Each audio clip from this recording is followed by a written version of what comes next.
Hey, you guys, this is Courtney Camaro. I'm outside of Muhammad Ali's real original home. We're in Chicago, and I wanted to shout out Al's Botanics and Herbs. Man, when I tell you, I am one of those people that has insomnia. I can't sleep. I can't focus on some days because I'm so sleep deprived, and this has helped. This is one of the mixtures he has that helps with sleep. Come check out owlsherbs.com where we have all of your herbal needs and different variety of products from sea moss to black seed oil and a different variety of products for different health issues, because your health is your wealth.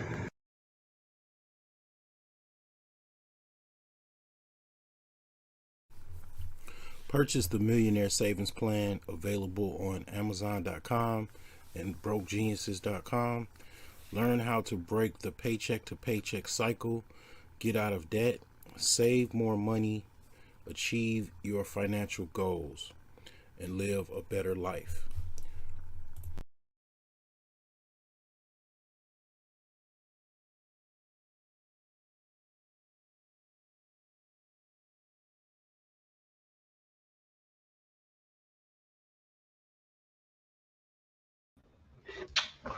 What's going on? I am going to be talking about Kaizen Talk. This is 2023. I haven't been doing a lot of Kaizen like I usually do. I did a lot last year, but what I just find out is that Kaizen is best to be done just like the Japanese ninjas in Japan, in the shadows, kind of quiet, and just basically deal with your own self improvement, which that's what Kaizen is. It's Japanese philosophy for self improvement, basically continuous self improvement. That's what Kaizen is, and basically I just wanted to kind of talk about last year, 2022, and kind of work on things that possibly I want to work on in 2023, and just kind of projections that I see that is forthcoming as well. So, everybody pretty much knows what happened in 2022, but my personal life, 2022 was it started off okay, but then I guess I would say midway, kind of spiraled downward because I lost my job. So as I was planning to put drywall up in my house and basically get that taken care of and get that done, I was pretty much let go from my job. So I had to put that on hold, and I did what I could as far as doing the drywall myself. That definitely helped. But what I did was I just scrambled to pay my house off, and just put a lot of other stuff on hold. So I did that. Um, you know, uh, I had some family loss over the summer.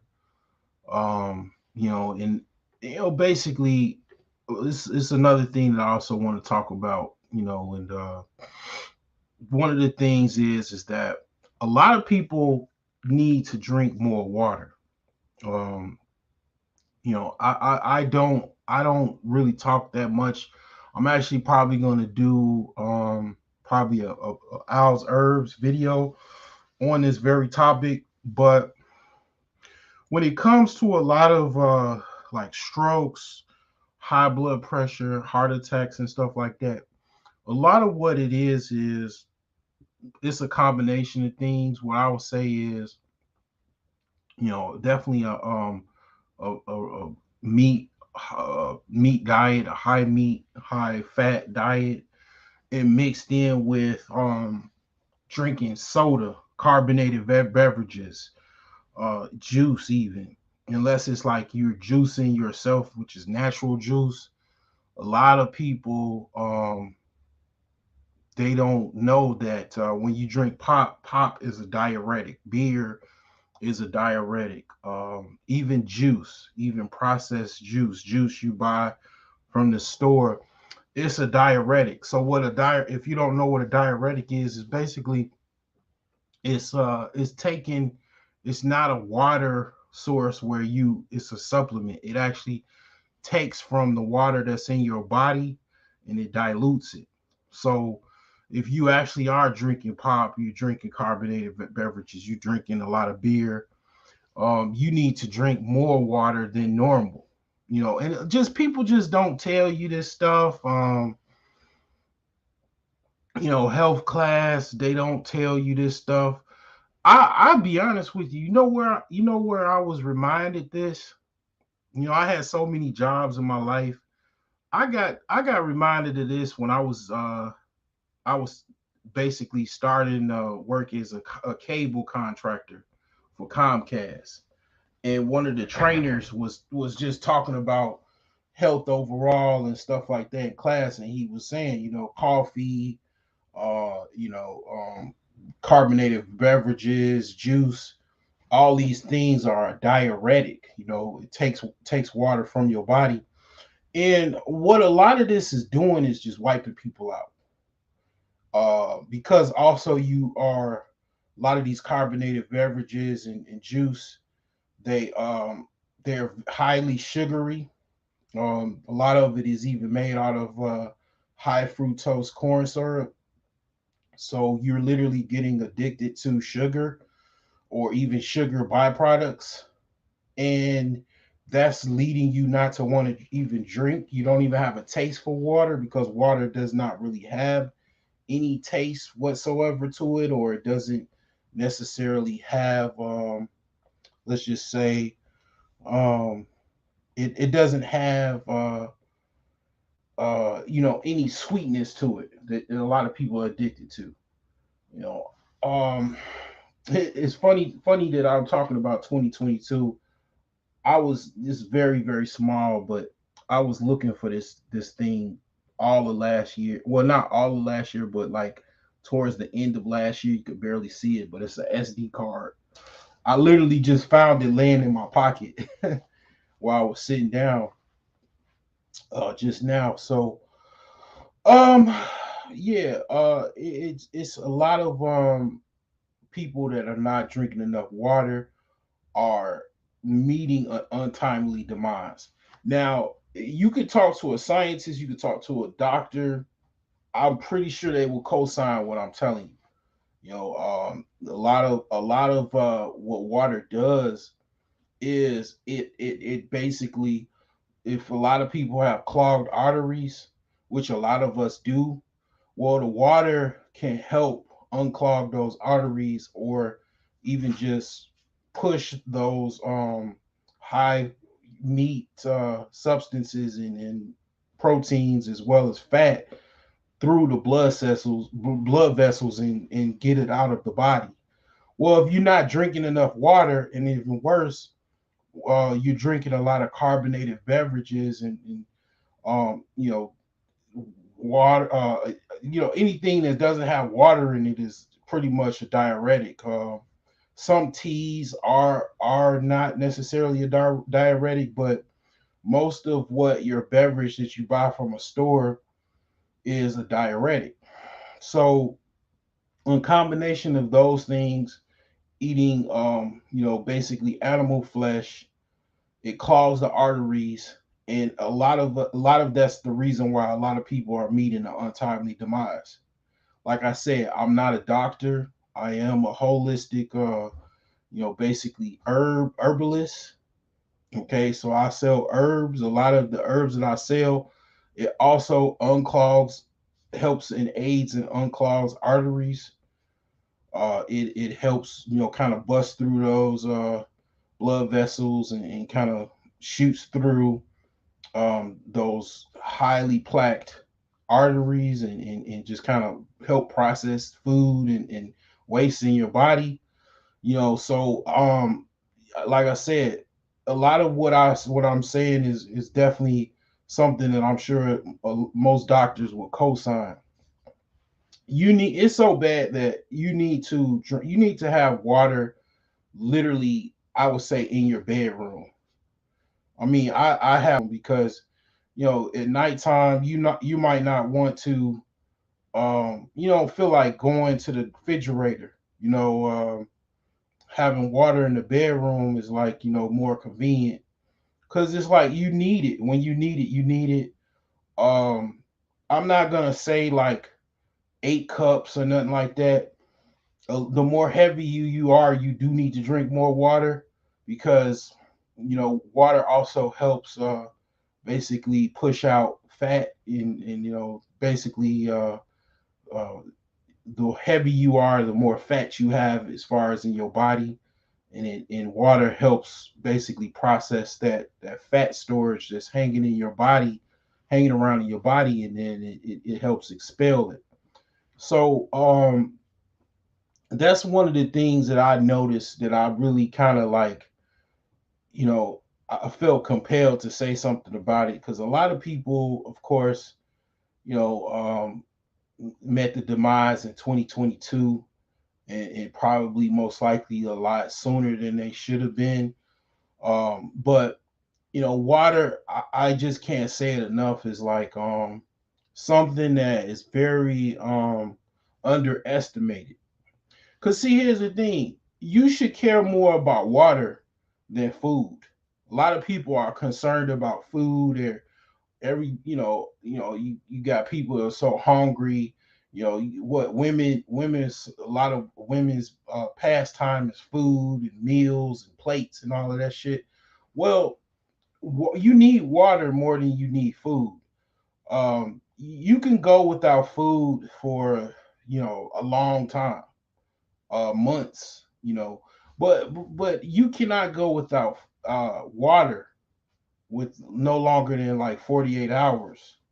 You could do a dry fast for like a day, maybe or two, but you might be pushing the limit.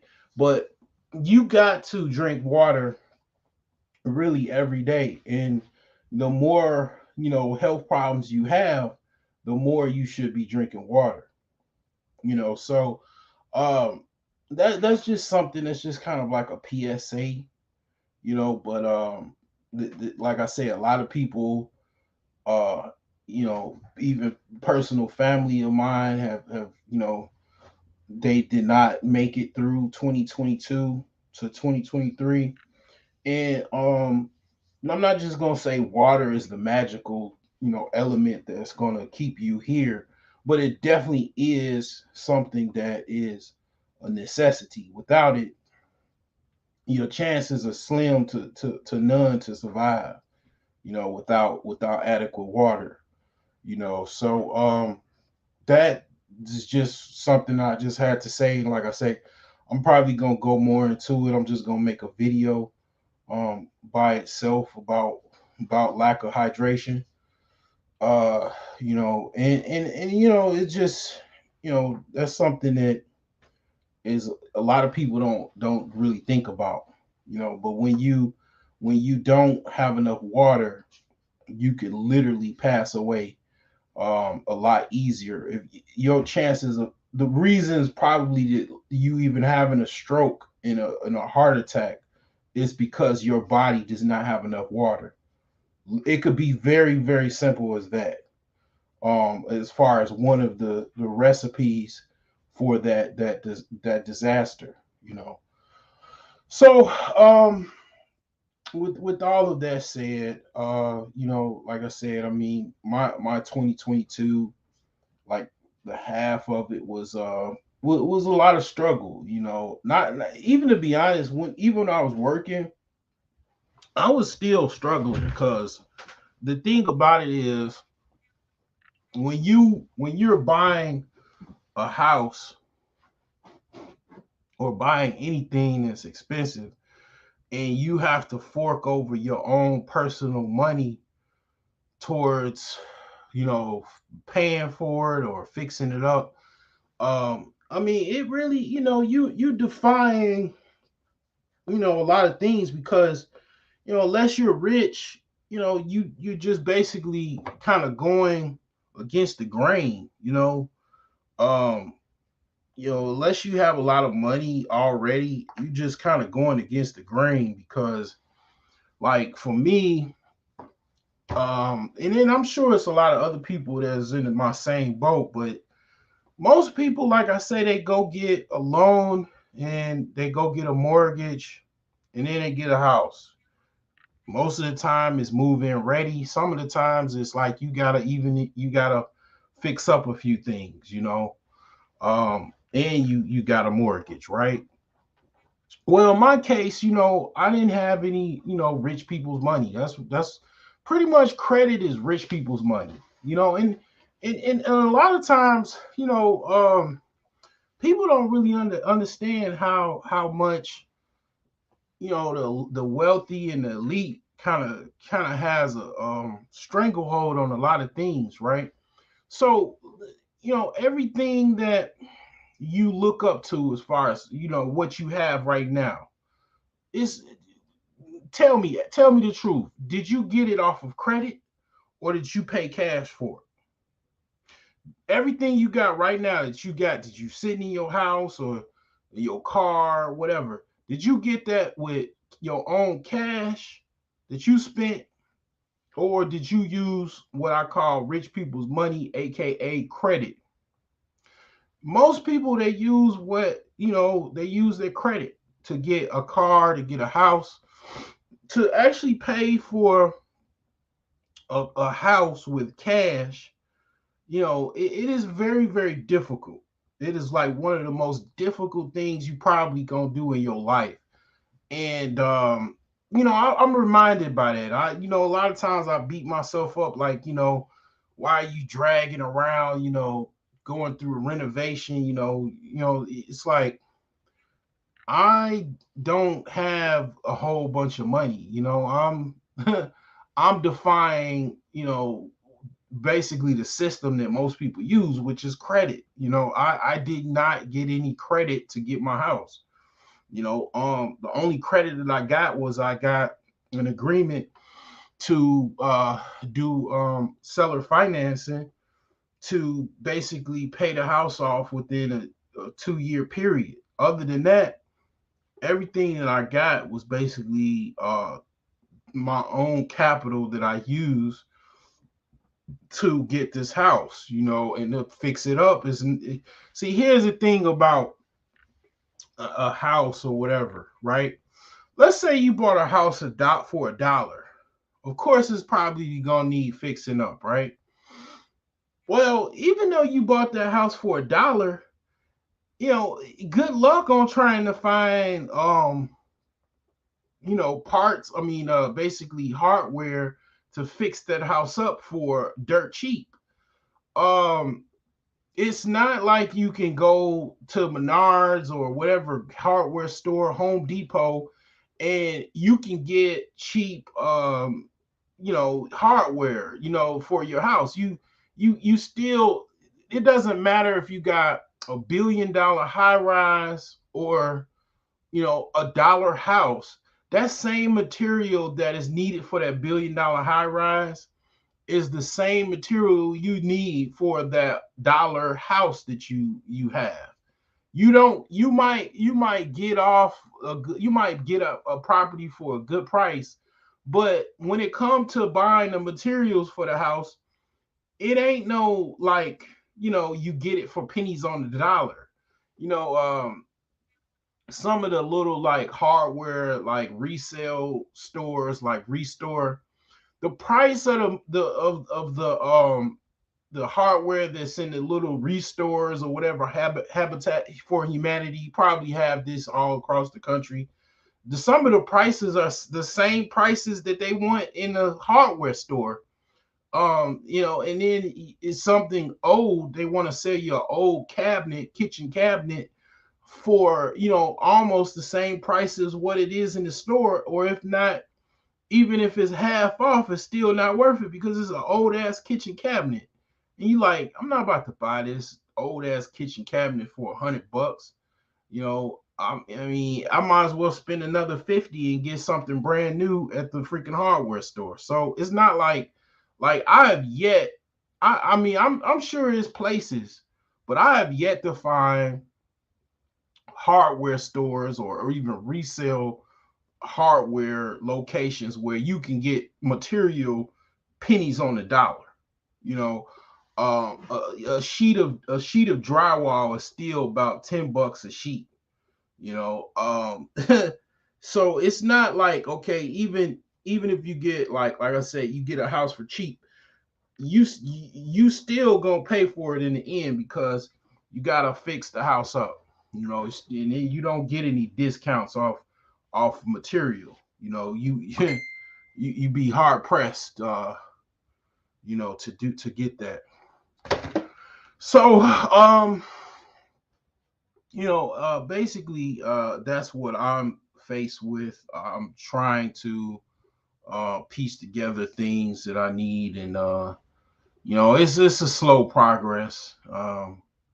So, basically, the good thing is that 2023, I've pretty much I've just got to pay my taxes. I paid half of my taxes, so I got to pay the other half, and then probably another tax bill come around in the summer, and I don't have to worry about paying any payment to the guy that I bought the house from, so I could not worry about that, and basically I can just kind of do some things that I wanted to do last year. Last year I kind of wanted to pay the house off, get myself together, and just kind of stack my money. Just stack and kind of feed my brokerage accounts. So that's pretty much what I'm trying to do this year. I'm trying to beef up my brokerage accounts, and I'm just gonna try to get to where I can be able to day trade. Because basically that's the whole goal in a nutshell.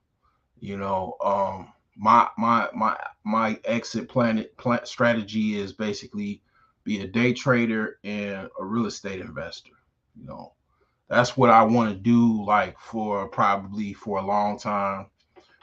Business as well. Want to kind of get some business things off the ground as well. But at the very core, I would just like to be a day trader and real estate investor. I'm already doing it on a macro level. I just want to do it on a bigger level. Just want to expand what I'm already doing. So yeah, that is pretty much what my whole spiel is as far as what I want to do this year. So I'm gonna be stacking, you know, stacking towards my brokerage accounts, and use some probably some things that I've already talked about. Use my own advice because yeah, the market probably is going to continue to probably take a nosedive. I'm not sure, but I want to be able to, if not even anything, be able to short the market. So that's what kind of some of the things that I want to do um, in a nutshell. So yeah, that's uh, that's one of the things I'm trying to do in 2023. So if not, also I want to I'll probably end up selling this house if I could, probably over the summer or late summer, so I could just kind of just take the money and just kind of go get something else somewhere else, probably back in Illinois. You know what I'm saying? So that's probably what I'll end up doing. But I'm always looking out for opportunities. But mainly what I've been looking for is just like I say, to beef up my brokerage accounts, get back kind of focus on the stock market, one of the things that I've been trying, but one of the things that I carried over from 2022 to 2023, and I'll put you up on game as far as things is concerned, is I discovered something called Can Slim. So if you are pretty, well, I guess, well informed in the markets and whatnot, you already know about Can Slim. Okay, so Can Slim is a strategy. Okay, this is what I use. Okay, and on a macro level, I've saw opportunities with this. Okay, so what Can Slim is, I'm going to share my screen. I'm going to talk about it. You know, I'm gonna talk about what Can Slim is. Okay, so let me remove this banner real quick. So Can Slim is a system for selecting growth stocks by using a combination of fundamental and technical analysis techniques. It was created by Investor Daily founder William J. O'Neill. The acronym sometimes written as Can Slim. Okay, so key takeaways.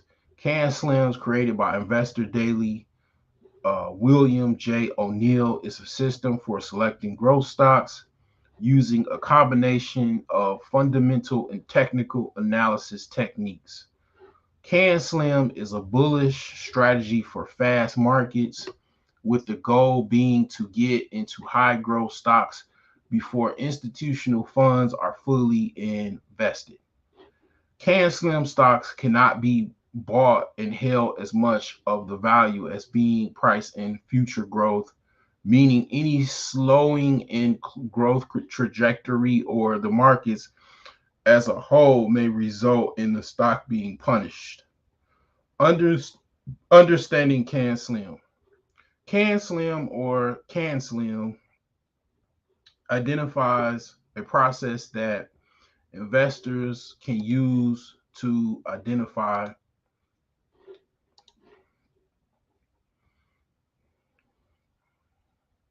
stocks that are poised to grow faster than average. Each letter in the acronym stands for a key factor to look for when purchasing shares. Stocks that are Can Slim candidates show the following attributes. C. Current quarterly earnings per share have increased sharply from same quarter in prior year. A is for annual earnings increase over the last 5 years. The N is for new products management or positive news events that push the company's stock to new highs. The S is for scarce supply coupled with strong appetite for stock, create access, demand, and environment in which shares prices can soar. I'm gonna put this link in the chat here in case you want to follow along.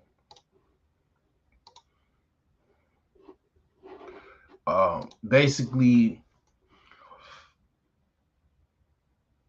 the L is for laggard stocks are preferred within the same industry using RSI or relative strength index as a guide. The RSI is a momentum indicator that measures the magnitude of price changes to determine whether a price of a stock or asset is overbought or oversold. And the I is for pick stocks that institutional sponsorship by a few institutions with recent above average performance. For example, this could be a recently public company still supported by a small handful of well-known private equity firms. And the M is determine market direction by reviewing market averages daily. Okay. So at this point, some of these are kind of based off of things that you can put into a scanner, and you can actually scan for can slim can slim stocks that meet these requirements, like the earnings per share, and let's see, the RSI, of course, and market averages is another one that you could put in the scanner. But some of these you have to kind of do some kind of investigation or investigative work. Such another thing is annual earnings increase over the last 5 years. You could definitely put that in the scanner. So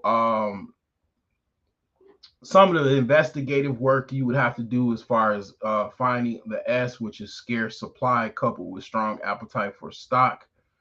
That would be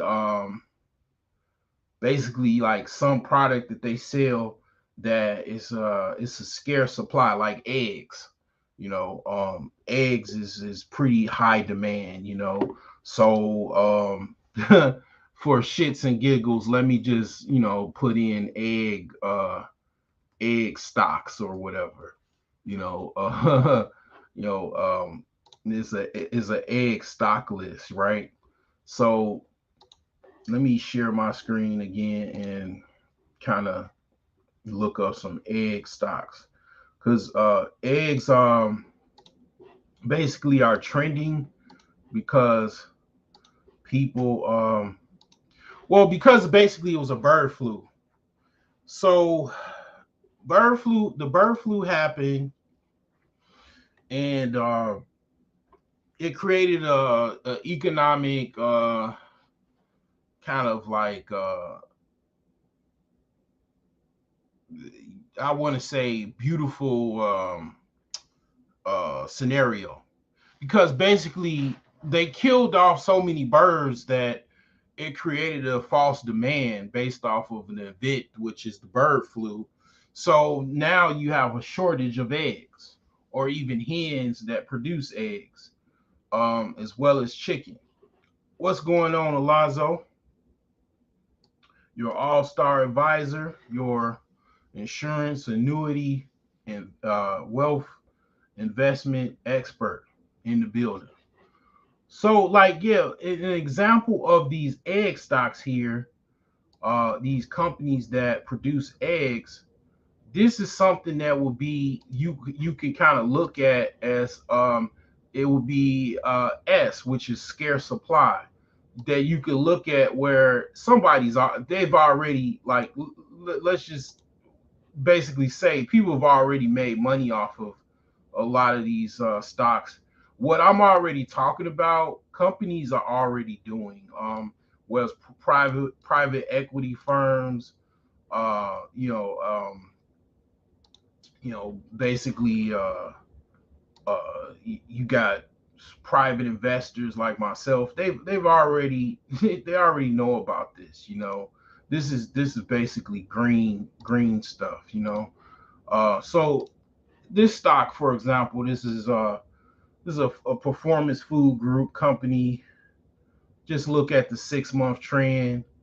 Uh, its lowest point is $42 back in September 30th. Now it's at $60.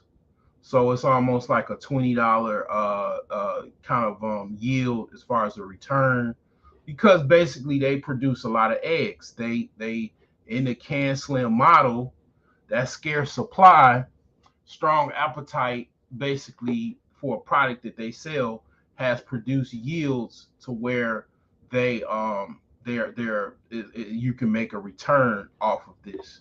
Now you would have had to already know that it was going to be a scarce supply. How can you find that out? Well, you got certain market analysts that already predict, like let's just say when the bird flu happened, they've already predicted that it's going to be a high demand and possibly a lower supply of eggs because of the bird flu, and you can just kind of price what something is going to be, 6 months ago, a year ago, whatever.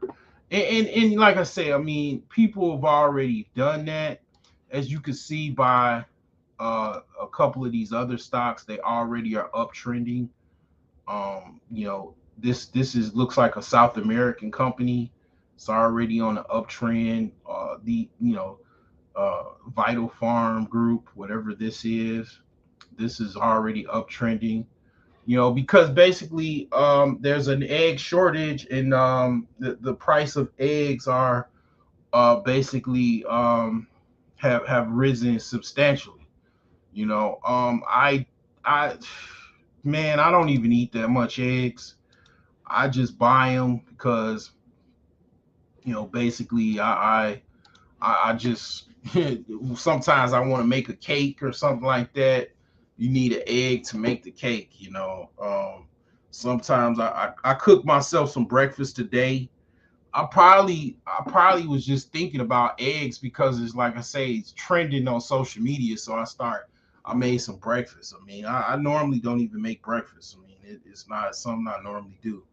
But you know, the thing is that that will require something that's scarce in that S category in the Can Slim strategy model. So this is just something to look at. It is definitely something that I'm using. I'm using the Can Slim strategy pretty much from here on out. Because I'm just kind of like trying to be more conservative with stocks, with my trades. I'm going to be putting a lot of money in the markets, um, a lot more money than well, last year, I put, I was, well, I don't know if it was 2021 or I think it was 2020. I put about, I didn't put that much in there, but I put quite a bit. But I'm talking, I'm going to be putting a lot of money. I probably estimate I'm going to put a lot of money in the market. So I need to have some type of strategies to kind of protect my investment.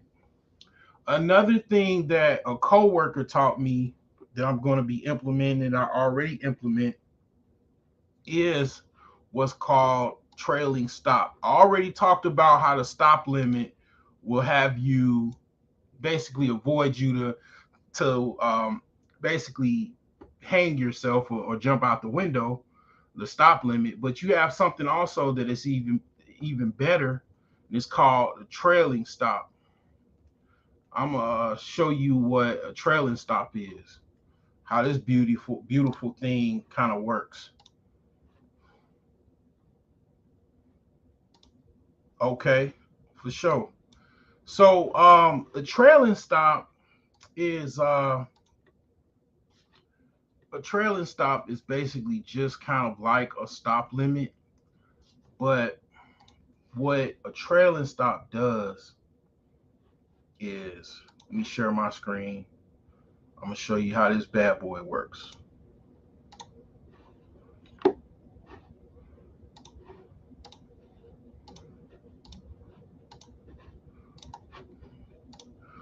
So with a trailing stop, you basically trailing stop is an order type designed to lock in profits or limit losses as a trade moves favorably. Trailing stops only move if the price moves favorably. Once it moves to lock in a profit or reduce a loss, it does not move back in the other direction. Okay. So it says a trailing stop sales order. As the price moves above initial bid, the trigger price is reset to the new high minus the trailing amount. If the price stays the same or falls from the initial bid or the highest subsequent high, the trailing stop maintains its current trigger price. So basically this is how I use my trailing stop. It's a couple ways you could do it. So I set up my trailing stop to basically trigger a sale when the price goes below -5% or basically below 5%. So so theoretically, as long as the stock goes up and up and up, and as long as it doesn't even go down by 5%, let's just say it loses 2 or 3 or 4%, and then the next day it doesn't lose, it lose like maybe, you know it overall goes up, and it doesn't go below that 5% initial below a price. It's going to keep going and going and going. So um basically it's like you can basically set the stock up to where it'll just kind of keep taking profits, and as long as it doesn't go below that percentage that you set, or whatever trailing stop you set it up, you could basically make more and more money, and you don't have to worry about your stock losing your entire shirt. And it'll just basically you if in theory you would have made money, or you would have at worst only lost about -5% of whatever profit margin that you set it as. Yeah, man. I I'm a little fly when I want to be, man. You ain't seen nothing yet, man. You know, I'm still working on my closet, man, as we speak, man. And once I get that closet pumping, man, and yeah, I'm a definitely go take some shopping, get me some shopping out the way. But yeah, I mean, basically that's another thing that I'm kind of trying to harness in on, is the trailing stop. Okay. um you know if nothing else, if you still a newbie and you're not really familiar with how to trigger a trailing stop, you want to definitely use a stop limit, if not nothing else. And stop limit is very simple. It's just, you know you set a price of what you don't want it to go below. If it goes below that price, it triggers a sale. Because the worst thing you want to do is, lose all of your kids' college fund, because you wasn't watching the markets.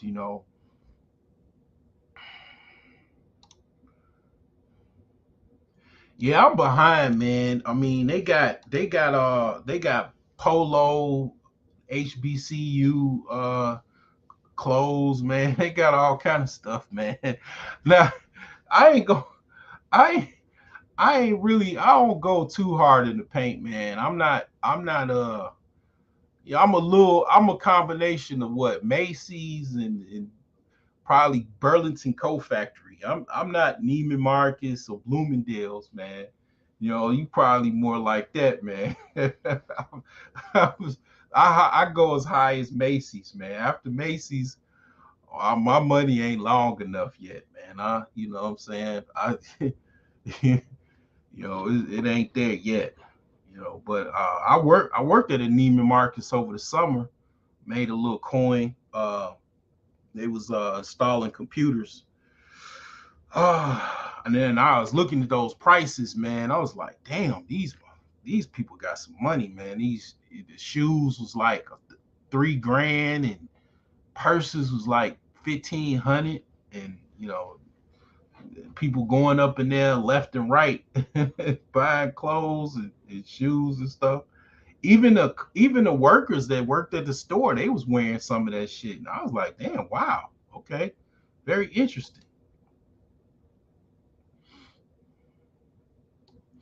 But I mean, I definitely oh wow, 25,000 Tom Ford.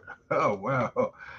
Yeah, man. Shoot, man. Hey. if you can make money, I mean, you know, if you want to spend whatever you want to spend your money on, that's what you're making it for.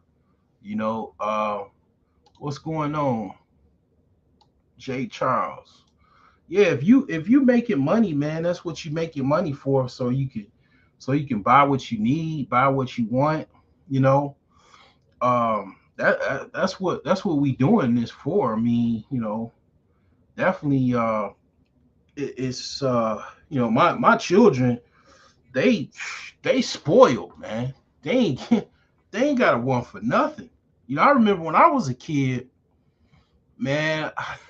My parents ain't start making no money till like the late '80s. You know what I'm saying? Like they don't know no struggle. Like they literally they live a suburban life from jump. Like they little kids living a little suburban life, man. All of their neighbors is basically white.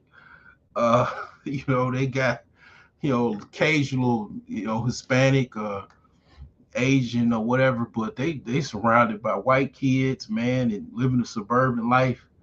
Man, I grew up around lower middle class black people, man. It was still it took some work to get there. Like I was a kid. I was living in the hood. And I think on my fifth birthday, my parents moved us out of the hood. Then we moved to like a grade F suburb, or grade D at the time, Harvey, Illinois, and then moved to Dalton, which was a little bit better. But I mean, it's like my kids, man, they spoiled, man. They want even more, man.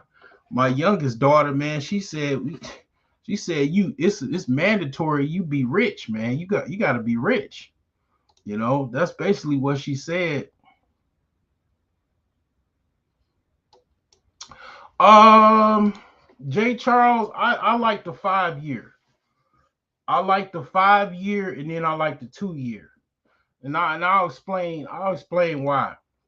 I'll look at a stock, and I'll explain why I like the 5 year in the 2 year. I'll just look up Target, right?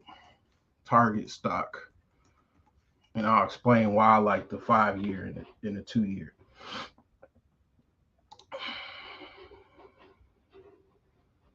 So the reason why I go back 5 years. Well, actually, I would say it will be 1 year and 5 years, because they don't have the 2 years. But 5 years for see how much growth this stock has pretty much have shown. That's why I look at the 5 year and just kind of get a picture on the rough times that it had and how far it came. I mean, Target is pretty much a well-known company. Over the 5 years, of course, it peaked higher. Of course, pandemic years, um, it kind of peaked 2021, which was last year, but then kind of took a fall, market correction or whatever. But I look at the 5 year just to see where the stock has gone, because sometimes stocks, if you look at the 5 year, you don't see any growth, and you just got to ask yourself, like, if you see a stock that has no growth over 5 years, why would you buy it now? And that's why I first go jump to the 5 year. Now, the 1 year is just kind of to see what I'm actually looking at as far as its current price now. And as you can see, if you look at the 5 year, you're like, yeah, oh, if I just look at the 5 year, yeah, let's just jump right into it. But then when you look at the 1 year on Target, you see, well, this stock, this company is kind of volatile. You know, early last year they, 220, and then they had a jump off in May 2022, and it's like, okay, um you look at the 5 year, you probably ready to make a market order. But then you look at the 1 year and you like, okay, not so much. But as far as things is concerned, those are what I look at. Because because of the just where I am with things financially, I am not a day trader. So I'm at best a swing trader. So you know I'm looking for something that I could make a little money off of course. But I'm not gonna jump in and out. So yeah, that's just what I look at as far as the range. Now, looking at market detail, I tend to go towards like trading view or finviz. That's what I use for kind of to look further into the charts. I go to um finviz or trading view to kind of look at more of that's actually how I use my can slim strategy. I go to finviz because you can actually set it up to where it'll pull certain can slim stocks. And like I say, I've had a short term success with that, a little micro success with that.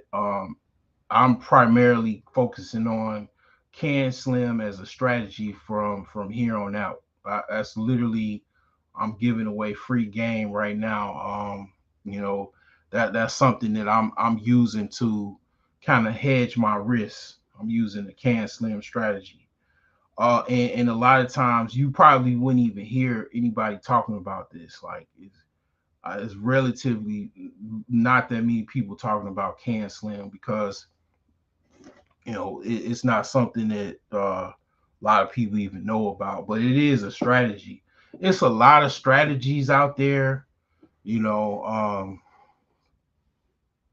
it's just so many. I mean, you got the Bollinger, you got RSI, you got the Can Slim basically is a combination of kind of a lot of different factors as I've said before.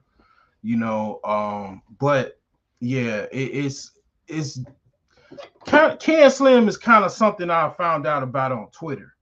I found out about Can Slim from someone on Twitter, and I kind of looked into it, and I just kind of held on to it to say, okay, I'm gonna try this. And at first, I was trying to figure out how I can implement that into actually finding stocks to buy. And once I found that, that was it. The sky was the limit after that. I mean, I'm not gonna like say that this is a foolproof strategy. I don't think I don't think there's any foolproof strategies. Um, I just think that this is something that can be a game changer as far as things is for you to kind of make some type of money in the markets. I look at it as a conservative strategy, more thorough than even fundamental because it basically can slim. Like I read earlier, it's a combination of fundamental and technical analysis.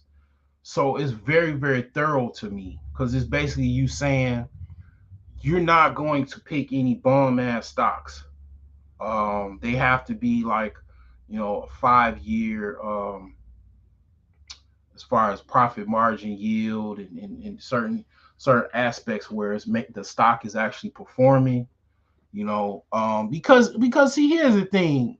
When I thought about this, when you're buying stocks, you basically giving somebody your money. You're giving a company your money to basically say, hey, I'm giving you this money. Can you make me a little bit more money back? Can I get in on the ride of your company's profits? And you don't want to give a bum on the street money. I mean, if it's just you want to give your money to a company that is kind of doing the right thing, and you can kind of see that they're making the right moves, and you can kind of see that through kind of looking at certain analysis, and that's what Can Slim does as far as what I can see. And you got all of these other companies like the FTX scandal, one of the biggest scandals to date. It's even bigger than the Theranos scandal. And it's like, yeah, you do need to look into these companies because a lot of times when you find out all of these people, people are so into celebrityism and popularity and all of that, and you find out these people are you know having sex orgies in their apartment building, and basically using your money that you use for their brokerage accounts, their crypto accounts, for you know uh them to finance their lifestyle. And then you find out a couple years later that they getting raided by the SEC and FBI, and it's because yeah, you fell for the okey doke. You said I use RSI bands and Ichimoku for trading. Never heard of Ichimoku, but Can Slim is uses RSI in the strategy. Can Slim, which one is the RSA? So the L in Can Slim is RSI is in that particular acronym. Ichimoku. Um, Never heard of that. Let's see what that is. Ichimoku sounds like it's Japanese. Ichimoku is a cloud strategy technical indicator developed by Gaiuchi Hosada. It's often used to predict future price movements, not only predicting how much the price will rise, but it also determines and predicts the time period of any increase or decrease. Oh, interesting. See, there's so many strategies. It's okay. This okay. This is something that this looks like a PDF that explains certain things. Okay, so it has the formula or whatever for this. All right, I'll download this. I'll look into it. I'll put this in the chat in case you guys wanna look into that strategy as well. The Ichimoku strategy. I mean, this is Kaizen talk. I'm definitely, it fits the narrative of what I'm actually talking about, so it makes sense. It makes hella sense. You know, um, it is complex. So, how is it? How is it working for you? Okay, like generally, you say it works. I mean, what is it? What is it doing for you that you've saw some gains or opportunities?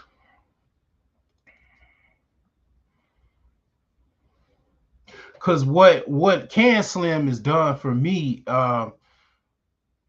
I've I've noticed that the stocks that I chose, it did not have a huge drop off as far as price, and it was more stable than the stocks that I've chose previously through just basically freestyling as I was as far as just looking at charts and looking at something that I could potentially buy.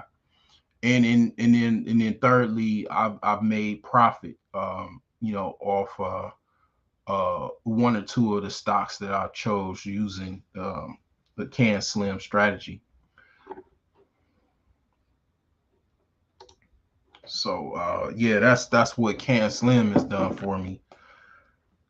So like I said, I'm always trying to learn, of course, and you know any strategy I'll try to look at, and see what it does.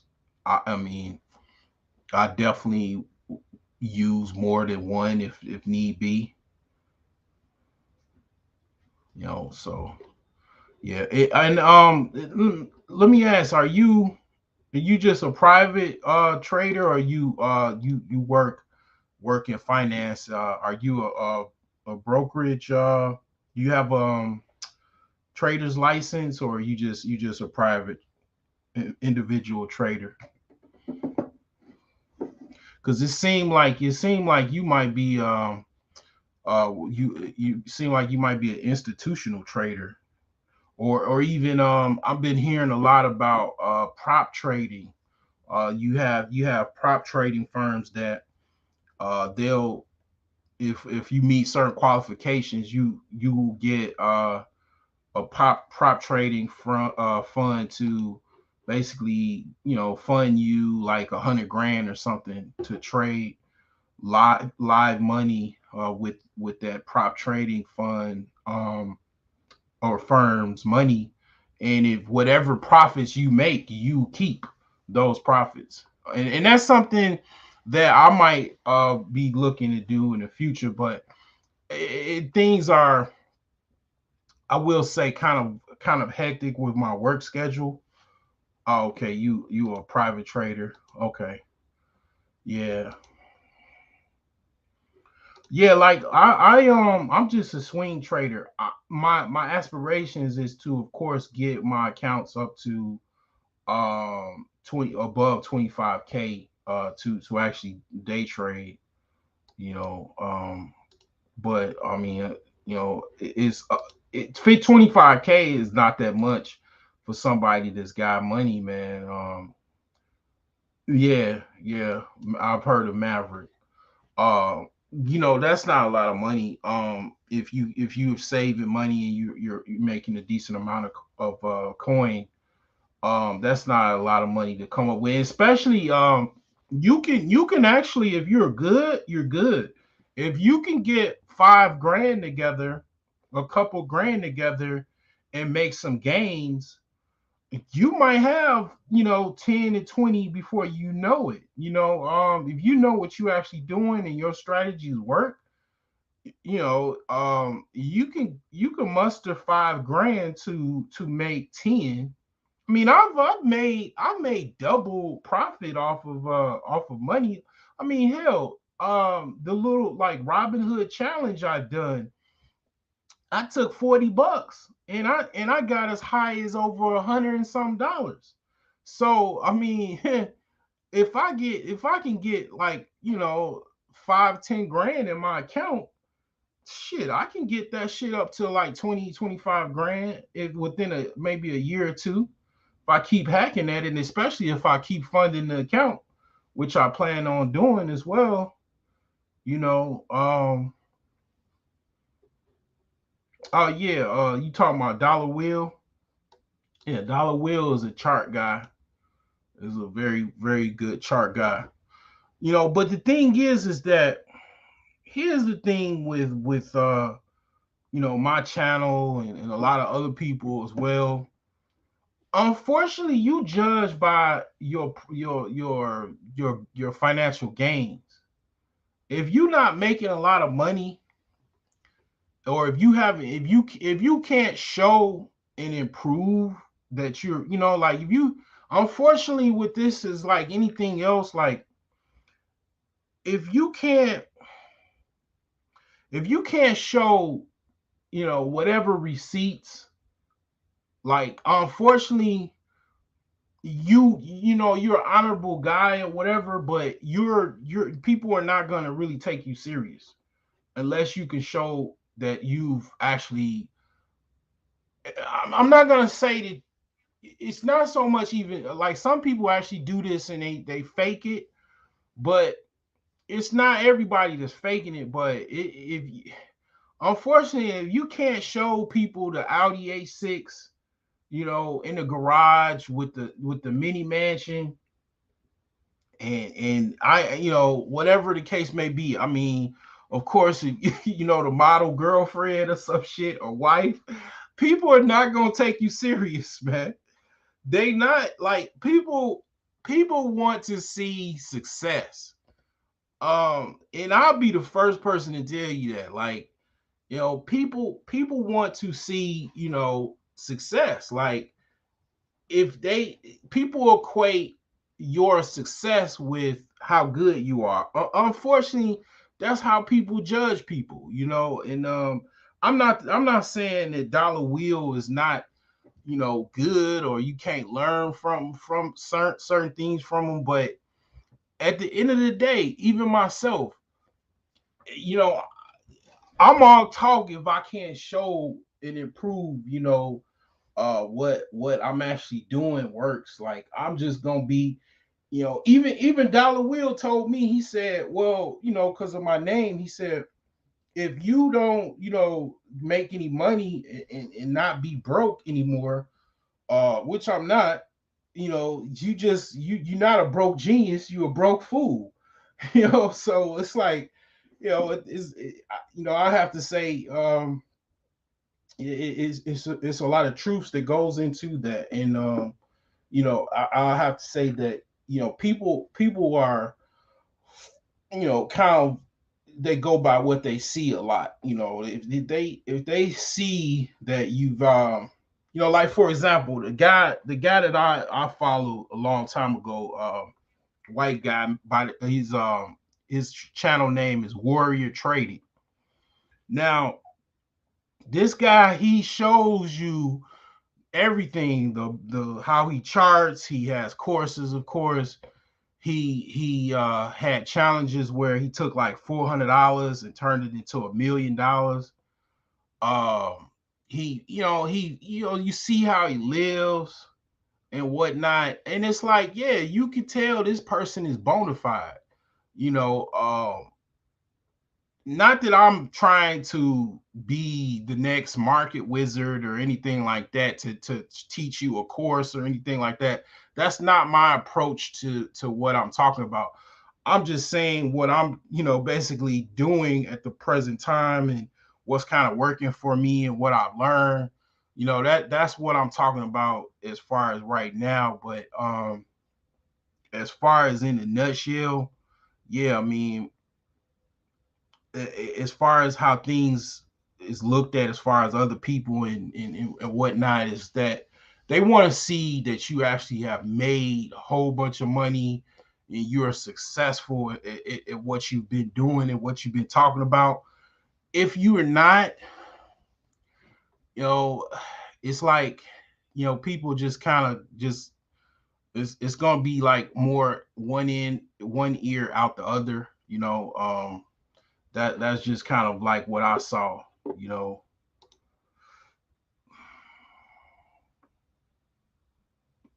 it just is what it is, man.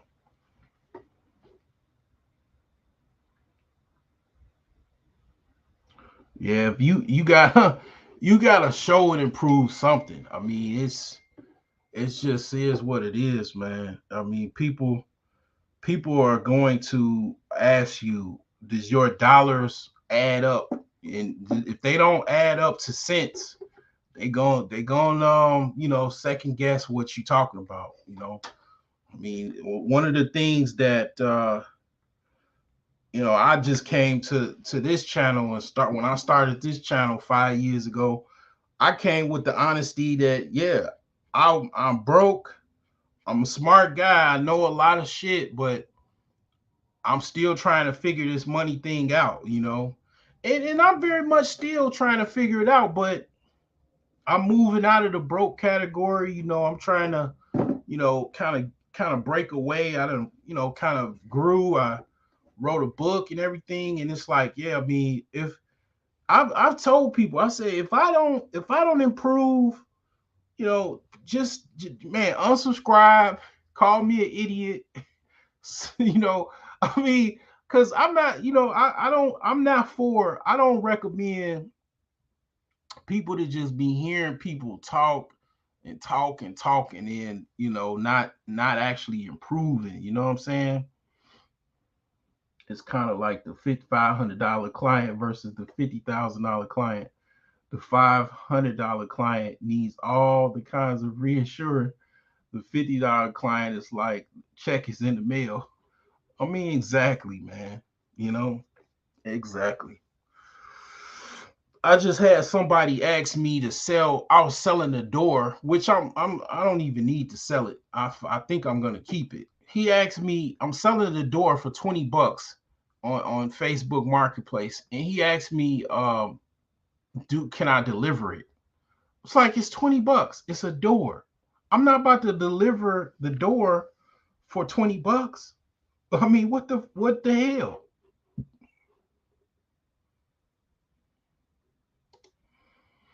Yeah, that's the hard part right there. You know, I find myself being more alone because I'm still, trying to find a social circle. A lot of my friends, man, they stuck. You know, they unfortunately they just stuck. Like, I mean, and my friends or whatever, they're doing pretty well. I would say they're doing more than most people because at the end of the day, a lot of my friends, the people that I would call my friends, they don't have the problems other people have. My friends don't have no mortgages. They own their houses just like I do. They might not, know how to, trade stocks and crypto and stuff like that, or they might not know how to make a Python program, or other stuff that I know how to do. But at the very core of them, they know enough generally to avoid unnecessary debt, and problems and stuff like that. But as far as things is concerned, that's going to come. If you, whatever the situation is, you're gonna learn. You're gonna find new people on your journey in life. You're gonna always come across people. It's like the game of Zelda. You know, it is. I've said on this channel last year. I mean, money is actually a people's problem. It's a people problem. Money is a people's problem because uh money does who controls money, how do you get money? You get money from other people. It's not like, okay, when you look at the problem of people not having money. Okay, why is that the case of why people have that problem? It's usually because of the people that they're around, the people that they associate with. They also don't have a lot of money, or even any money whatsoever. And when you tap into people that have more resources, then yeah, you're gonna naturally make more money and have more opportunities. Money is a people's problem. It's a people problem, a social problem more than anything. You have a lot of people that the reason why they might be 27 years old, 28 years old, working at Popeyes versus, working in an office somewhere in corporate America with a analyst job or something like that, is because their social floor, I mean ceiling, is Popeyes. They don't know how to talk, in a room, of corporation. They just know how to talk inside a fast food restaurant that is owned by a corporation. That's their ceiling. But when you get around other people, and even if you just say, okay, I'm gonna just go into a hermit mode and then just focus on communication, focus on follow people even online that know how to speak corporate talk, or know how to communicate well, know how to dress a certain way. And it's like, once you start doing all of that, and you start noticing, you get, start at the ground level, getting a job, I don't care if it's the mail room, you get a job at the mail room, and then you work your way up, to office clerk or something like that. And then, next thing you know, you start to learn the game, you start to learn the lingo, and you move your way up. It's A lot of people, they don't have the communication skills, they don't have the wherewithal to, let alone get in the room and stay in the room. That's why you got people that have degrees. I've known people personally, they had college degrees, bachelor's degrees. They couldn't even utilize the degree because they didn't look the part, they couldn't speak the part, and they couldn't act the part. And it's like they were just stuck in that lifestyle of what they were in. And it's everybody's not going to be able to get there. you know um it took some learning for me. Like, I'm still learning, and um people have to learn themselves, and it takes some time, you know. But needless to say, some people might not be as social as others. One of the things about trading, one of the things about real estate investing, you might you might be able to make money off of doing those things and not have to be around a bunch of people at all. But the private lenders that you deal with, uh, the buyers and sellers, of course. In the case of trading online, you don't interact with people. Occasionally you might have to call your brokerage firm because you know you missed your password, or you locked out your account or something like that. But you really, like, if you're really intuitive, you can kind of make money in the shadows, and you people wouldn't even know that have a lot of money, or a multimillionaire, because you know they wouldn't even think it. Like, it's also, I mean, that's probably most likely rare, but that's an avenue as well, because it don't let me I'm gonna play a video to show what I'm talking about. And it's this guy that he was basically working as a parking attendant, and he amassed over $500,000. And basically, by listening to other people that worked in the trading firm that where he worked at, or he worked at some type of, like, investment firm, and he was a parking lot attendant. Let me share my screen.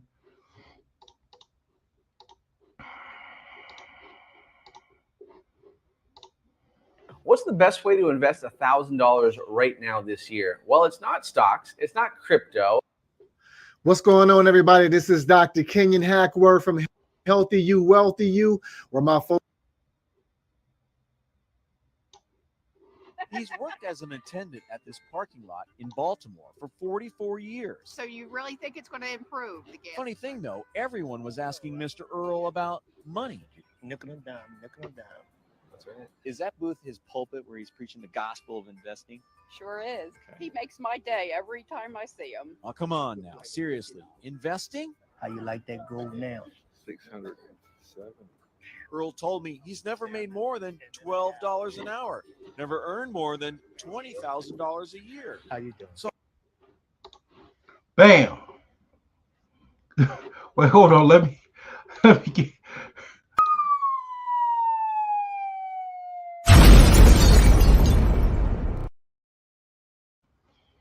Never earned over $20,000 a year or $12 an hour. I mean, of course, this is old. This is old footage. This was late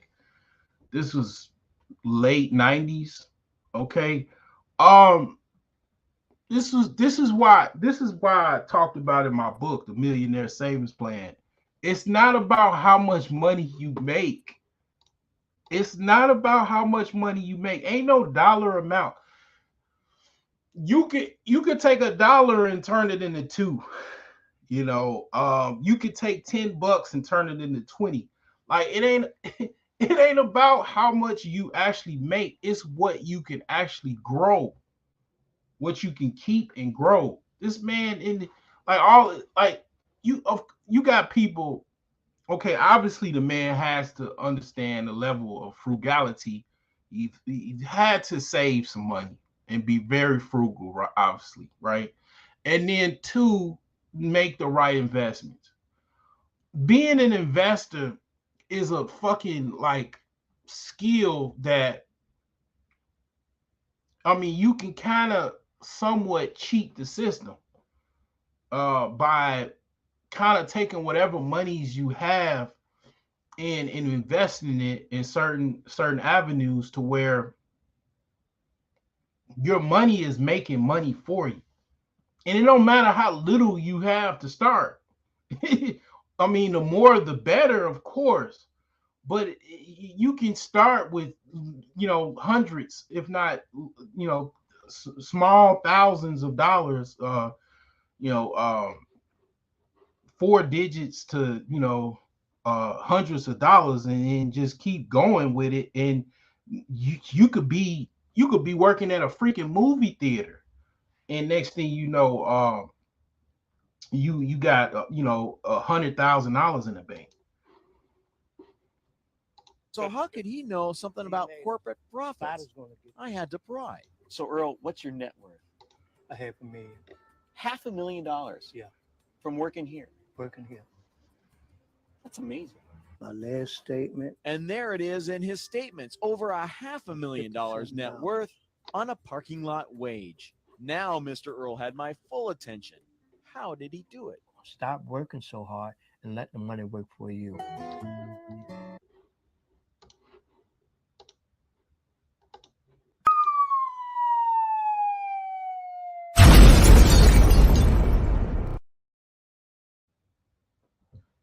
Man says, stop working so hard and let the money work for you. Message. I mean, oh, let's go. Let's continue. Earl's first lesson came at age 13. His mother had him working the fruit stalls to help pay the family bills. He got to keep just a few quarters for himself. From the time my mother started taking my money that I earned in Lexington Market, that it wasn't money just to be thrown away. It was there to be used. Economics aside, Earl had another obstacle to overcome. Tebow is He tells me he's dyslexic. Back in the 50s, that meant settling for a life of low-wage manual labor jobs. So Earl figured he'd better sock away what little money he was making. It was just $1 here and $1 there, starting with savings stamps, and that led to savings bonds. At 26, he got married. And by the late 60s, Earl was feeding 3 children on a meager $80 a week. It was tough, but because we had to sacrifice a lot. And the budget only got tighter when Earl and Beverly opted to send their kids to Catholic school instead of public school, which was free. Earl took extra jobs to pay the tuition, and you better believe he made every penny count. Elementary school, I would ask for lunch money, and he would give me $1. Lunch was 85 cents. And he would reply before I walked out the door, "I want my change." As the years rolled by, Earl kept saving what seemed like meaningless amounts. He started investing $25 each month into a mutual fund and did that consistently for 15 years. By the late 70s, his net worth was $25,000. Later, as the children got older, he decided to play the stock market. And he bought one share, and well, the rest is history. He bought stock in blue chips like IBM and Coca-Cola that paid dividends, and Instead of taking the dividends and pocketing it, let it set or let it reinvest itself, and it increased my shares. And the more shares I had, the more dividend I had. Eventually, the more money I have down the road.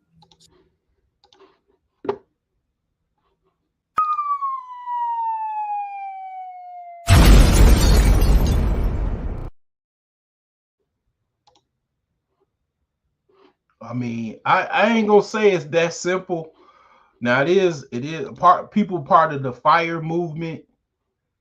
They already do that. They basically only buy dividend stocks, companies that give dividends. And a lot of those companies are very, very expensive. Typically, I would say over $25 a share, usually more than $100 a share. So it's very, very expensive to get into, but that is part of the FIRE movement. Basically,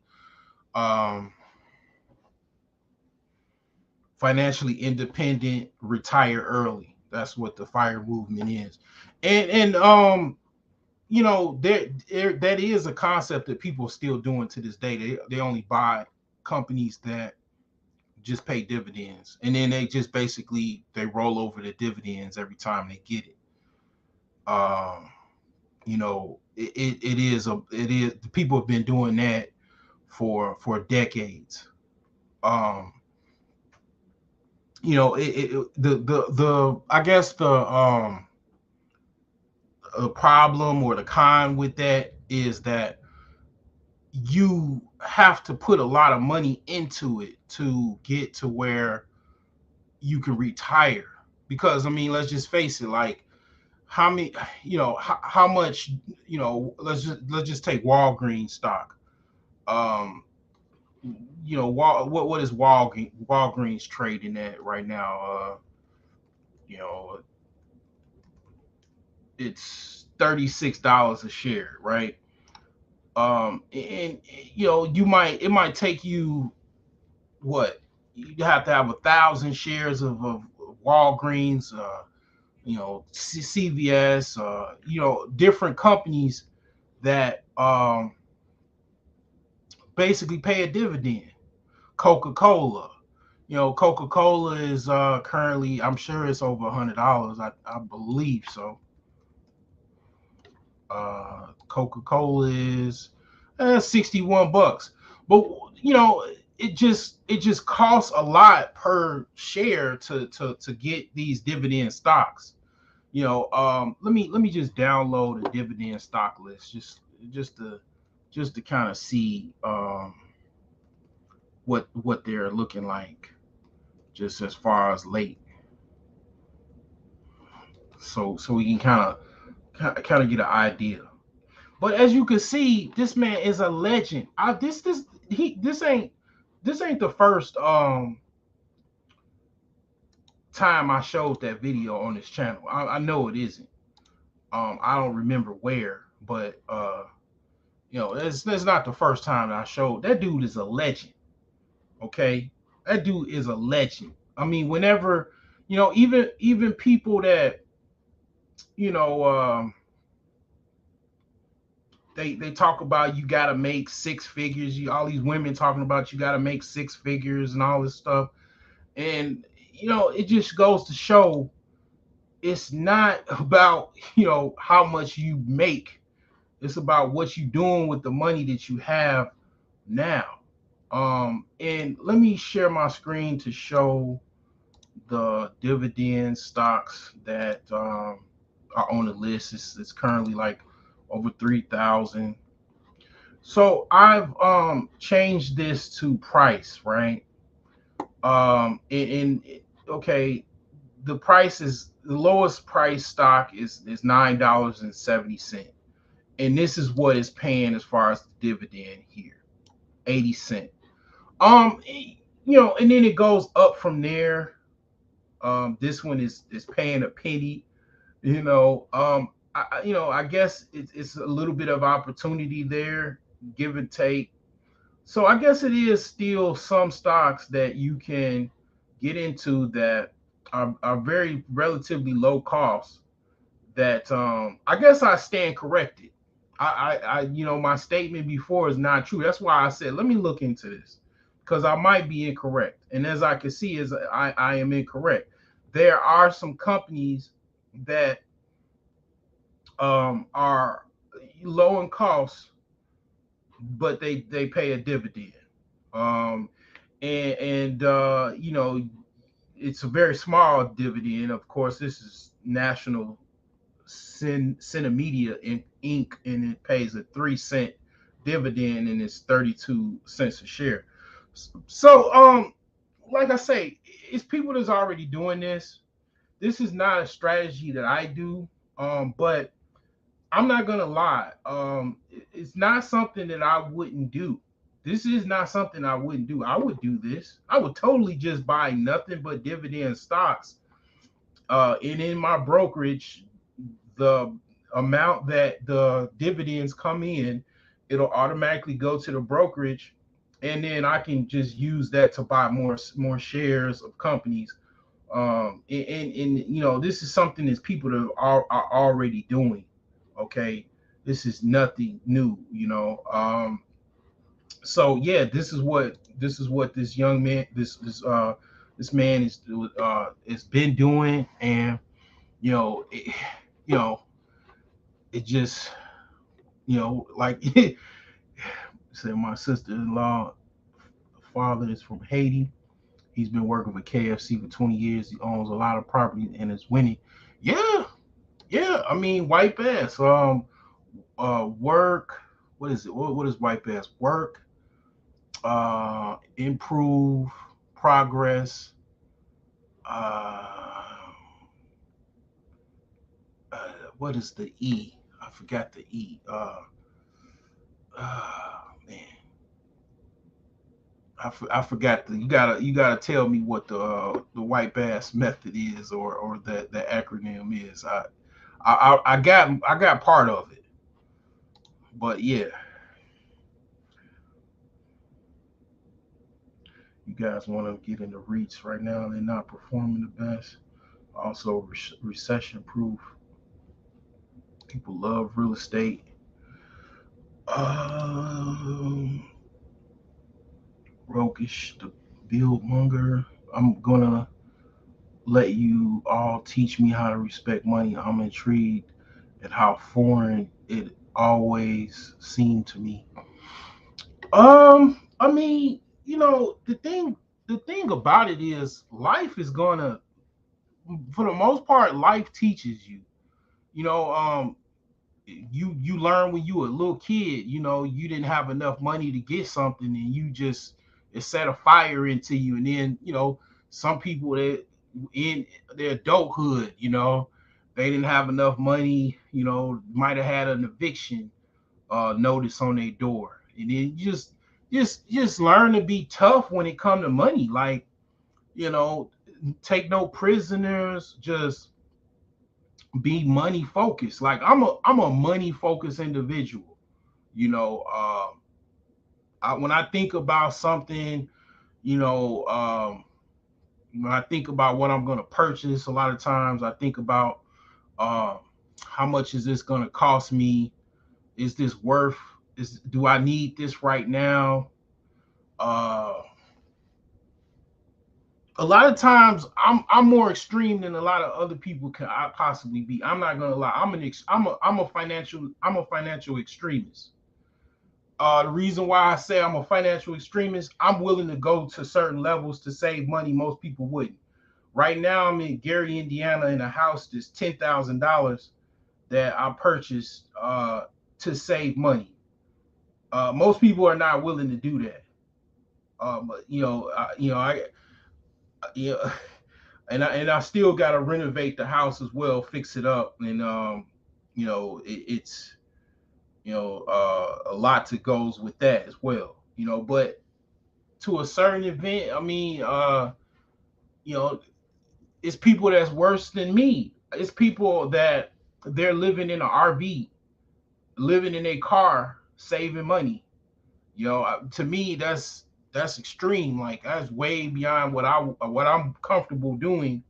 But you got people that's living in a car, living in a van, trying to save money. Like, you got some people that are financial extremists as far as the level that they're willing to go to save money. And then you got people that are just moderate. They'll just live in a studio apartment and save money and, just basically eat top ramen and beans and rice and budget banquet meals and shit.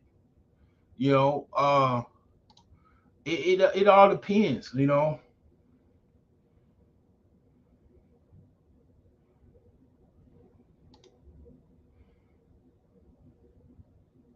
Work in progress every day and see success. Facts. White ass. Okay. Right, right, right. Yeah, I mean it's extremes to it. Like, you know, um, I would say that Warren Buffett. I mean, dude is the one of the richest men in the entire world, if not country, and he still lives in the same house that he's had since the 50s. He drives an old used Cadillac. He eats at the McDonald's budget menu. He gets like a sausage, egg, and cheese sandwich for breakfast. I mean, dude is worth like over $100 billion, $160 billion. I don't know how much he's worth. Like it could be just 1 billion and be like, goddamn, like you living in the same house that you've had since the 1950s, drive a used car, and you eat at the budget. You eat at McDonald's. Period. Like, I mean, that's extreme to me because if I had $10 million, if I had $1 million, I would probably be, probably would be in Bloomingdale's, and I'll have a Lambo for sure, and you know, probably two or three houses by now, and it's like, um, some people are just really, really good at saving money. Um, going to the extreme as far as frugality. Like, I'm not gonna say that I'm that way. I struggle. That's one of the reasons why I wrote my book, The Millionaire Savings Plan, because I needed to figure out, damn, okay, I keep making money. I make money, but then I don't hardly have any money. What can I do to basically save some money? And it kind of writing that book and using that strategy helped me save the money that I needed to save, and it kind of helped me in life as far as being able to save, because I do think that you can trick yourself, because they say people are either two types. They're spenders or savers. Well, I think that with certain strategies, and definitely the Millionaire Savings Plan, you can flip being a spender to also being a saver. You'll still be at heart a spender, but you'll trick yourself to also save money, because basically you will have money and you will try to hold on to it to get higher up the steps. The book is called The Millionaire Savings Plan. It's on Amazon, as well as my website, brokegeniuses.com. I actually got some copies in today. Well, actually yesterday, got some physical copies in, so I can give to the people that I see fit. But also, so if someone went to my site, brokegeniuses.com, and they ordered it there, I'll send them an autographed copy, physical copy of the book. So I ordered a few, and yeah, it's also on Amazon.com. So one of the things that I did with this is I just tried to save money as a game. I made it a game. Like, if you start whatever $1,000, you get a reward once you save $1,000. Some people have more than $1,000. This is it right here in a nutshell. You Whatever you stand with that, like say for example, you have 16 grand, you get a reward actually for all these above here, and including to the step 5 here, where you are at, which is 16 grand. And then you try to do certain things investment wise to get to $32,000. It gets harder the further you go, because you no longer can, most people can save enough money to get like from their job. You have to do some things, like you might have to sell a car or two. You might have to buy a house and fix it up and flip it. Like right now, I'm going on my 3rd year as far as this house, and I'm trying to flip it to get some money to actually go. I'm gonna actually buy another house with it, but it gets harder the higher you go. So you might have to, you definitely gonna have to get in. It actually tricks you into getting into business as well, and it definitely being an investor. You have to, kind of buy things that are higher ticket to, kind of resell to make a profit, so you can go up higher, or you can get another job. I mean, it's however you can do it. Like, if you can go get, learn how to code, learn how to be a engineer. I mean, if you're making, let's just say you're making $75,000, whatever you're doing now, well, you can get a project management certification, a PMP, and you can be making over $100,000 with that project management certification. And it just takes the actual test. I think is like, I'm not sure what the test is, but most of the course that I saw on project management was like $1,000. You take the course, you pass the certification exam, you got that PMP, and next thing you know, I mean, basically you get a job working at, let's just say, KPMG as a project manager. Now you're making over $100,000 a year. You went from making 75 to over $100,000 a year. Now you're making more money, and then you could, let's just say, get your real estate license or a brokerage license, sell real estate on the side. Now you got 2 jobs. Now you're making like $150,000 a year or something like that. It's a lot of different ways you can get up the ladder, but basically that's the whole, kind of nutshell with the strategy. Every step that you get to, you basically get a reward for yourself. You absolutely get a reward for yourself that you purchase, and it could be whatever you want, and then you just, every time you get up a step, you get a reward. So it's a game that you kind of like you tricking yourself to save money to get higher up the ladder of success and money, and then basically you you be like the brother that working as a parking attendant. I mean, be honest with you, let's go back with KFC or working at whatever Popeyes. If you got over $5,000 and you working at KFC and you have $5,000 saved in your account, you got more than probably your manager. You definitely got more money than your coworkers, and you definitely don't want to tell them because they're gonna be trying to hit you up for some money. If not more. But yeah, it's even if you don't even get up higher up the ladder, the steps, just having $2,000 to $4,000.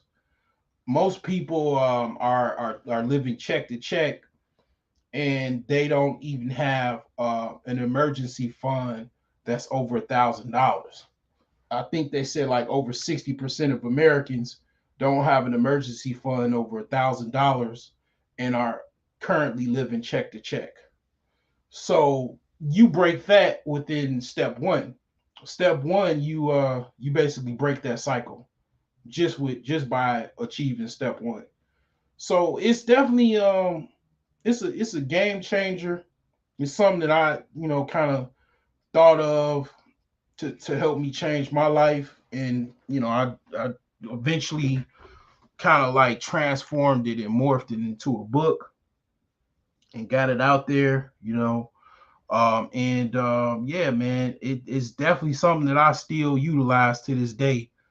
And you know, I'm sure it's gonna change your life just like it changed mine. Because I'll be honest with you, I wouldn't be able to be probably sitting here talking to you where I'm at right now if it wasn't for the strategies in that book. I wouldn't have been able to probably. Because usually what I used to do would be I would spend all my money and I'd have to go, wherever I was at, I live in an apartment or something. I'd have to go. I have to go live back with my family, or my, at the time my mother's or whatever, and regroup and go back out again. And it was just a constant cycle. So when I basically that was what I was doing before, and then now I've been more consistent than I've ever been in my entire life. I bought a house before, but it wasn't livable. Um, this is the first time that I've ever bought a house that's livable. So you can actually live in it. Never really had the money that I've had in my account. I've never had close to $10,000 at one time. I think the most I've ever had was before I started my strategy with the millionaire savings plan. I think I had like $5,000. I got a bonus when I signed up for the Navy. I think I got $5,000. And I think at one time I had saved about $5,000, but with this strategy, I saved close to $10,000. That's how I was able to kind of put down on my house. Here's another thing. $10,000 to somebody else is nothing. Probably to Alonzo, it's just half away from getting a Cartier, frame or something like that, or a Tom Ford watch, right? But $10,000 to me is a lot of fucking money. I mean, even still to me to this day, $10,000 is a lot of money to me. I'm from the Midwest. The cost of living is depending on where you are, it's relatively low. But yeah, I mean, $20,000, $10,000 is a lot of money to have cash on in your account, and then you still have a job, and still getting paid every whatever week or 2 weeks. So um, it just helps you save money. If not nothing else, it does help you do that. And it's quite a few things though. It's actually a financial strategy, financial plan, a savings plan, a life plan, because a lot of those rewards are what you want out of life. You know, um, it could be a business, it could be a mansion, it could be the car that you always wanted, that you wanted in your life. Um, it all depends. So it's a lot of things enrolled into one. And I know I'm not a millionaire. I'm not a millionaire yet. Um, I didn't lie, and say that I'm a millionaire like, other people that wrote books. Um, and it's just something that I'm trying to achieve myself. So, yeah. Oh, you said yeah, I mean, I'm just, I don't know. I mean, some people $10,000 is like nothing. I mean, I just gotta, kind of be honest with myself. Some people think, $10,000 is nothing. $10,000. When I looked at my account, I remember how it was. Um, okay, man, that's what's up.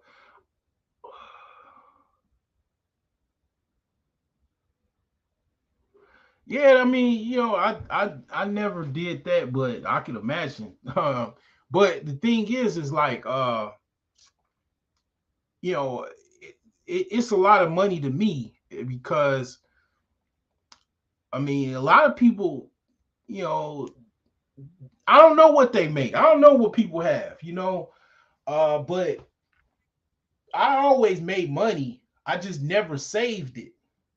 And I mean, like I say, when I started my millionaire savings plan, I started saving money, and I started to actually have the money that I wanted. I wanted $10,000 cash in my account. And then when I got it, I was like, I just remember how that was. And it was like I could wake up. I always had a problem with a car. I always had a problem with my car, or just other problems and issues. The money that I had, that five to once I got up to like $4,000 and $6,000, and $8,000, I remember not having to worry about no goddamn car. Cause the car, whatever happened to my car, I can get another car, I can get it fixed. I'll never forget, I was with my homie, and we was just driving down the street. We was right across from a mall. We was about to go to the mall. This was during the pandemic. And I was texting some chick while I was driving, and I had a blowout. I hit the medium, and it was like two tires blew out at the same time. Man, that's never happened to me. But I mean, I just basically got the car over. It was a tire shop across the street. Got the car over there. We got an Uber. What I'm saying. The next morning, went to the tire shop, and they said $900 to replace all four tires, because the other tires were messed up. And it was like, whatever. I mean, in hindsight, I could have bought another car for $900, because the car that the tires blew out, I paid $700 for it. But I mean, it was no big deal, man. It was just I had the money. But I did kind of like go through a lot of that when I bought this house. This house needed everything, and it took a lot of money from me. It's still taking money from me. But I'm on my second win, and I'm trying to close this thing out, and it's gonna eventually be there. But it's a process. But I got a house. Shit. that's another thing. Like, you know what I'm saying? Like, you know, I don't have a mortgage. You know, I just got my tax bill. That's about it. And my energy bill. You know, the energy bill enough is a lot, but because it's, you know, cold and you got to pay gas and electrical and stuff like that. So, but yeah, I ain't got those issues. You know, my house, I own my house. You know, and that's that. You know, shit. But yeah, that I wouldn't have been able to accomplish that without that strategy, without that plan. I no cap, just I wouldn't have been able to do it. It would have been just the same old stuff, trying to get an apartment. Who knows? I probably would have had to beg to go back to my ex-wife. Who knows, like how that road would have went, because that road is homosexual life. You know, trying to, you know, find a couch to lay on and all of that stuff. You know, so I just, you know, avoided a lot of that. You know, because like I said, I used that strategy and it's definitely worked for me, and I'm pretty sure it'll work for you as well. You just don't tell nobody that you're doing it, because soon as you tell people that you're doing it and they know you got money saved, they're gonna be trying to hit you up. You know, they're gonna be trying to ask for some extra money or some money, and they gonna know you got it. You know, because you pretty much, you know, they know you've saved some money and all that. Just, you know, keep it hush, keep it on the hush hush.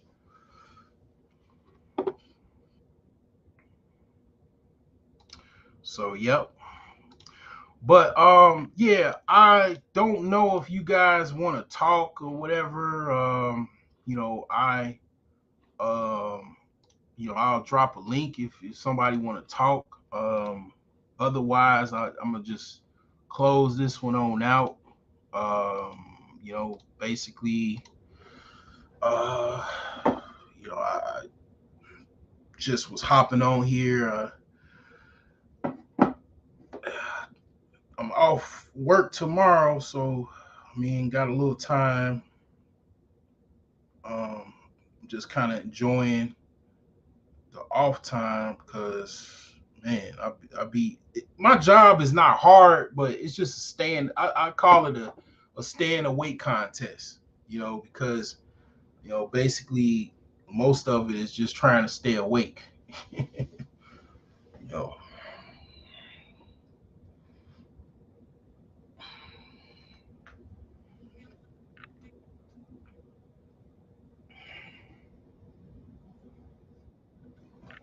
Let's see here.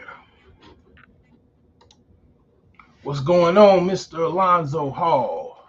How's it What's going? happening, bro? Man, just trying to make it, man. Trying to stay warm. You know. Shit, same shit here, brother. Yeah. So you Uh,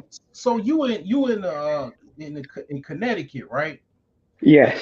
Yeah. Okay. Is it get real? Like, is it get cold? Like, is it Chicago cold? What kind of Nah, weather? nah.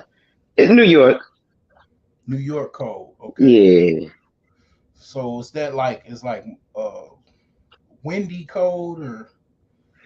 It's a little more windy than New York, believe it or not. Even though you've got the tall buildings in New York that create the wind tunnels, but the part of Connecticut I'm in, uh, you're familiar with, is New Haven. So it's most people know it for Yale University, right? Okay. As opposed to anything else. I'm born and raised here, right? So, I come from the trenches, right? So the part of New Haven I'm from, we don't know about Yale. We know about gun waving New Haven. So, you know, What about Stanford? I had the job I had before.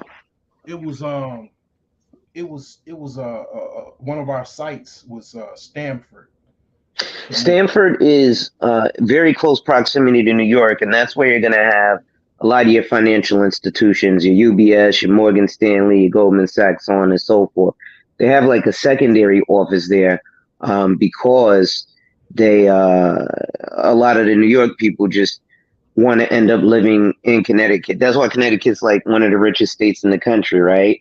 So generally what you'll see is people commute, right? So they like get up in the morning, like me and my wife, right? We get up, we catch the train at usually anywhere between 4 and 6 in the morning, and then we ride down the 40 Deuce, 42nd. You could tell I'm still a New Yorker, right? Ride down the 40 Deuce, right? And then off of 40 Deuce, we have the train go up to, the financial district. That's where I initially cut my teeth when I got into life insurance. My first office, the reason I guess I have such the sophistication I have, my office was 100 Broadway. So the majority of my career was on Wall Street. Literally, you come out of my office, take 2 lefts, the New York Stock Exchange is right there. And Mutual of Omaha is, I don't know if you saw the movie Wolf of Wall Street. But there's literally a scene where the dudes are like, what are you guys, the Mutual of Omaha Christmas party? Because, MOO is one of those big ass prestigious companies. And obviously, when you're talking insurance, people think it's just that because it's been diminished due to advertisement. But it's insurance, retirement, and investments, right? Now, generally, like, unfortunately, because I have licensure, I can't legally come up and talk freely about investments like you can, right? Because they kind of slap cuffs on me, and so if I do that, there's recourse, right? And so I've got regulation, FINRA, SIPC, SEC, NIFA, all these other fucking organizations that they got me by the balls. So, you know what I'm saying? But the insurance, they don't mind if you talk about it, but there's strategies, man. Like, I'll put you on to some stuff you might want to look into. Also, I got to get a copy of your book because saving is an issue for me, right? One of the things that happened when I left Mutual of Omaha in 2013, I went across the street to 39 Broadway and I started working as a stockbroker at a company called EJ Sterling. And one of the things that I noticed about stockbrokers, right? They're horrible. Like, they make ass loads of money, but we're horrible at saving the shit, right? Because what happens is there's a competitive nature about it, right? So to keep your edge and to keep making the kind of money that you make there, you almost have to remain broke. So you'll see dudes blow money on cocaine, hookers, and fast cars like you wouldn't believe, right? Just because you kind of just gotta, like, that's what makes you go to get the next deal. I got something, man. I'm also a herbalist. I got something, man, I think is better than cocaine. I think my sex god herbal supplements is better than cocaine because it'll keep you up, kind of like what cocaine does, but it doesn't have the side effects or the actual issues that cocaine has. But I've never dealt with anybody that actually takes cocaine to actually do a comparison. So I don't know. I know like I sell a lot of it on eBay and I've had repeat customers. So I've check it out.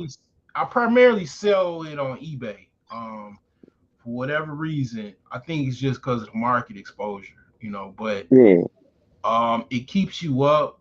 And I should have took some today because I'm ready to crash. But shit, man, me too. I ain't go to sleep last night till 6 a.m.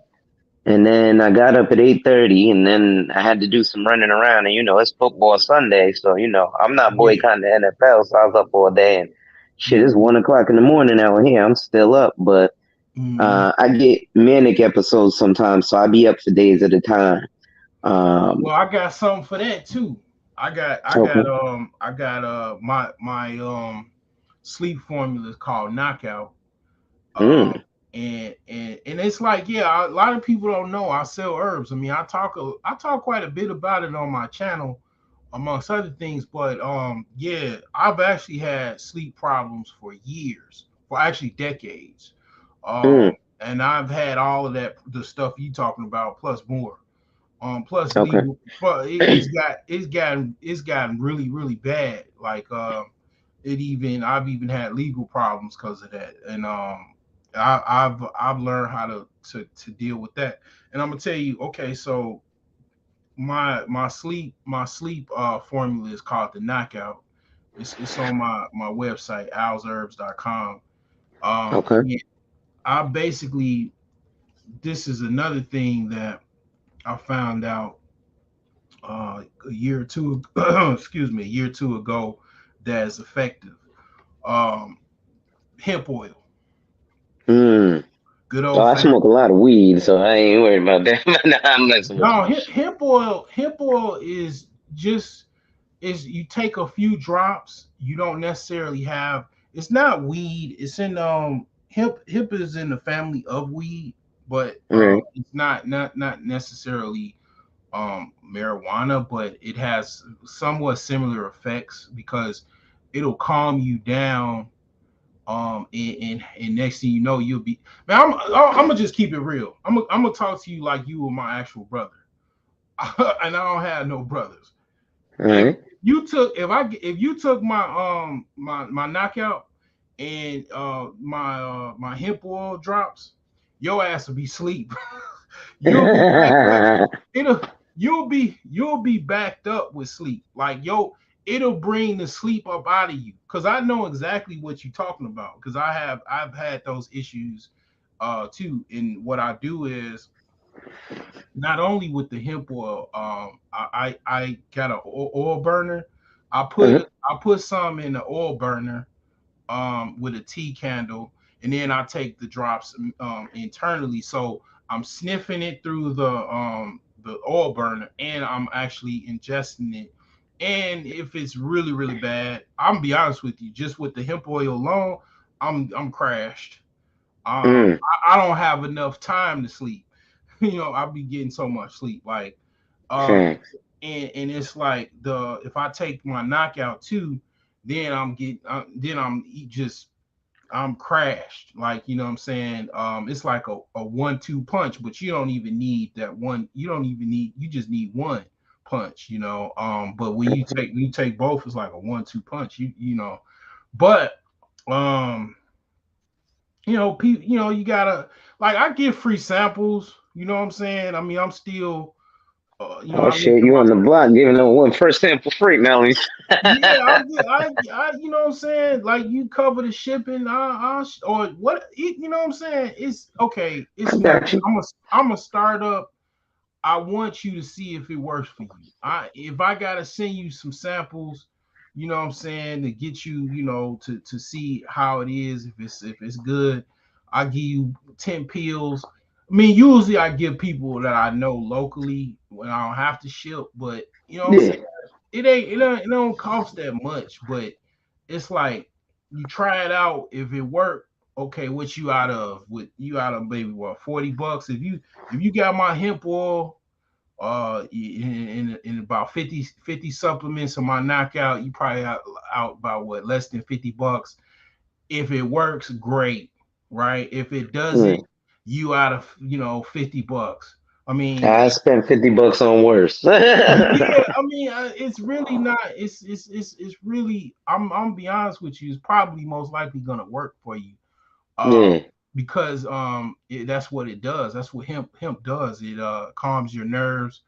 It kind of brings out that sleep. Like, it's got serotonin in it. And then my knockout formula, it's got the same stuff, man. It's all natural. Ain't no, you know what I'm saying? It's like, I got the sex guide to keep you up, and then I got the knockout to you know To put you down. yeah, put you down. You know what I'm saying? So Facts. you don't want to take sex guide at night All because it right. can keep you up. But I mean, I've done it, but you could take some drops of the hemp oil, and take some knockout pills, and you put you You down. be right to sleep. Yeah. So I that's what I do, man. So it's like a lot of times, people. I'm not gonna say I'm a jack of all trades, but you know what I'm saying, I am. No, that's a good thing, man. You know, most people are foolhardy when they be like jack of all trades, master of none, right? But that's untrue. Because if you're a jack of all trades, you've mastered one, which is the art of studying, right? Because in order to become a jack of a multitude of trades, you have to study them.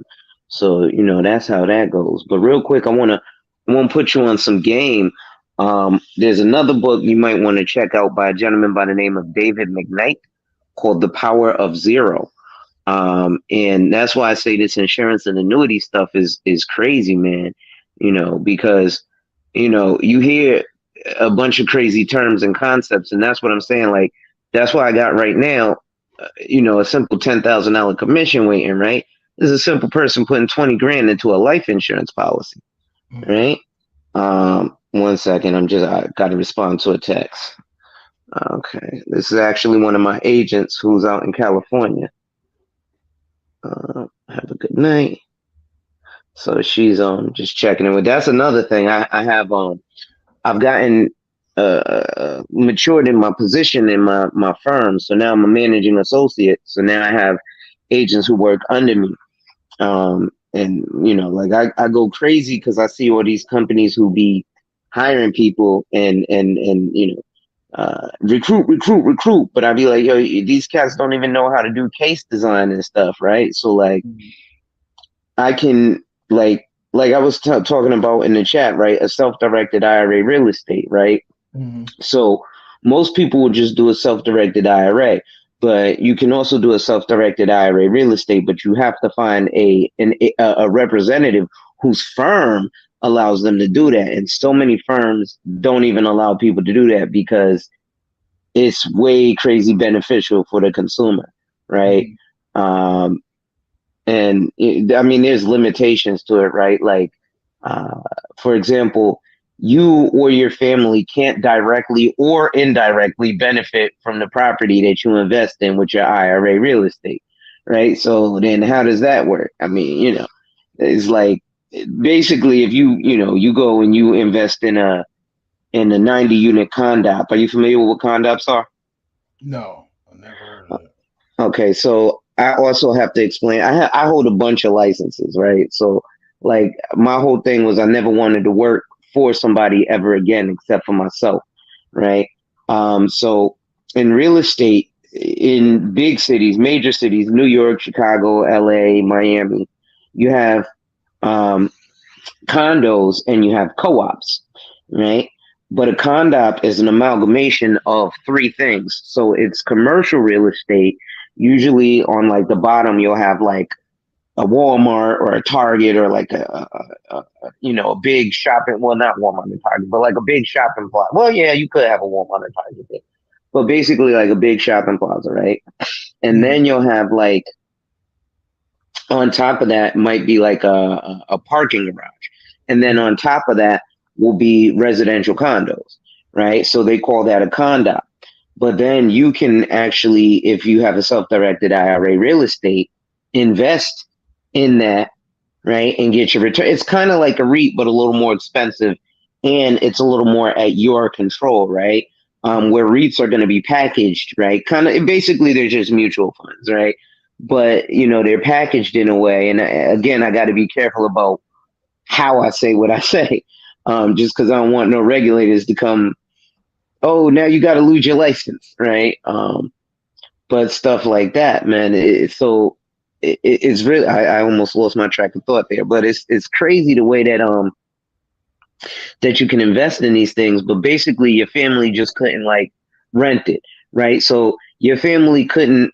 Let's say you got a family member who comes from out of town, and then they're like, "Oh, cool, these new condos. Well, I'm gonna go get a condo there."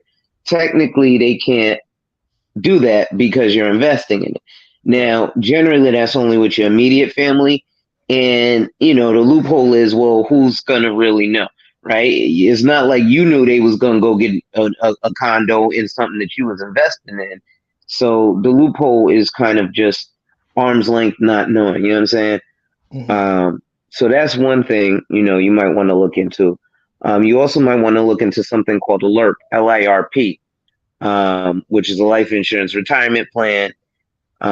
So these are things like the reason I focus on life insurance so much is because it is so much more beneficial, right? And I understand why, as an advisor, we focus against life insurance because you have to qualify for it, but there's really big checks in it, right? Versus somebody gives me $500,000 and I put it in an investment, they don't have to qualify for the investment. It's just you got the money, I put it in the investment, boom, it's done. But if you put the money in like an insurance policy, you got to go through health qualifications, right? But believe it or not, the advisor is going to get paid more off of the life policy than the investment, right? So, like, I'll give you an example. Street level commission for most people who sell life insurance is 90%. So you pay $1,000 a year, they get $900, right? Yeah. But street level commission on certain investments is 5%. So you give them $1,000, they get $5. Right? So I'd much prefer to put you in a life policy, except for if you don't qualify, now I don't get shit. So it's just easier to go here. You got the investment and you feel good about it. But people don't talk about things like time horizon or exit strategy, right? So time horizon is generally 20 years and the average return on investment is 10%. These are, terms by Warren Buffett. Now, 2020 was a good year because 2020, the S&P finished at 13.3%, where historically it ends at about 10 to 10.3%. So, the S&P is definitely something lovely too. Right. My fault. I'm just going now. My fault, man. So you have a Series 7 or? No, I don't. I actually stay away from those, right? I have a young lady who is on my team now, who I'm a managing associate of hers, and she carries a 7. So above that, you're supposed to get the 27, which is how you manage someone who has the 7, or you get the 92, which is a principal's license, right? I'm not a principal yet. I'm just a managing associate. So my principal has the 92 because he has to manage me, who has the 27, who has to manage her, who has the 7. Long chain of commands, but it's crazy. Yeah. So, but to be honest, all that regulation and shit is stuff that I don't like. Unfortunately, because my resident state is New York, even when you're selling insurance, if you want to just be an insurance agent, then go work for State Farm and just sell car insurance, and then you might sell some life products on the side. But if you're going to work for one of these big companies, Mutual of Omaha, Mass Mutual, Northwestern Mutual, Prudential, so on and so forth, of which I write for Mass Mutual, Prudential, Lincoln Financial Group, Emeritus, Illinois Mutual. God, I'm forgetting a few. But anyway, they require you in New York with Regulation 187 to be a full-fledged financial advisor. So there's so much red tape and shit with it. It's just kind of ridiculous. Yeah, I just like last week, one of my coworkers, she died. Like, I just started working the job. Like, it's only been like it's been like since November 28th, and shit, she kicked a bucket over the weekend. Like last weekend, she was like 60 plus, 66 or 7 or something like that. I forget, but yeah, they found her family found her in her apartment, like they by herself, like slumped over. Yeah, I just saw her Friday, and yeah, she died over the weekend, like last weekend, and I mean, the company I work for, they have pretty good benefits, so she's going to, her son, he'll get some type of insurance policy from the company, and whatever insurances she had at the time, of course, Hopefully she had something, because what happens from your job, right? And you can actually, so what happens is most people don't understand from their job. What their job gets is something called COLI, right? Which is corporate owned life insurance. A lot of rappers get it on them. You've heard French Montana talking about the rappers getting it.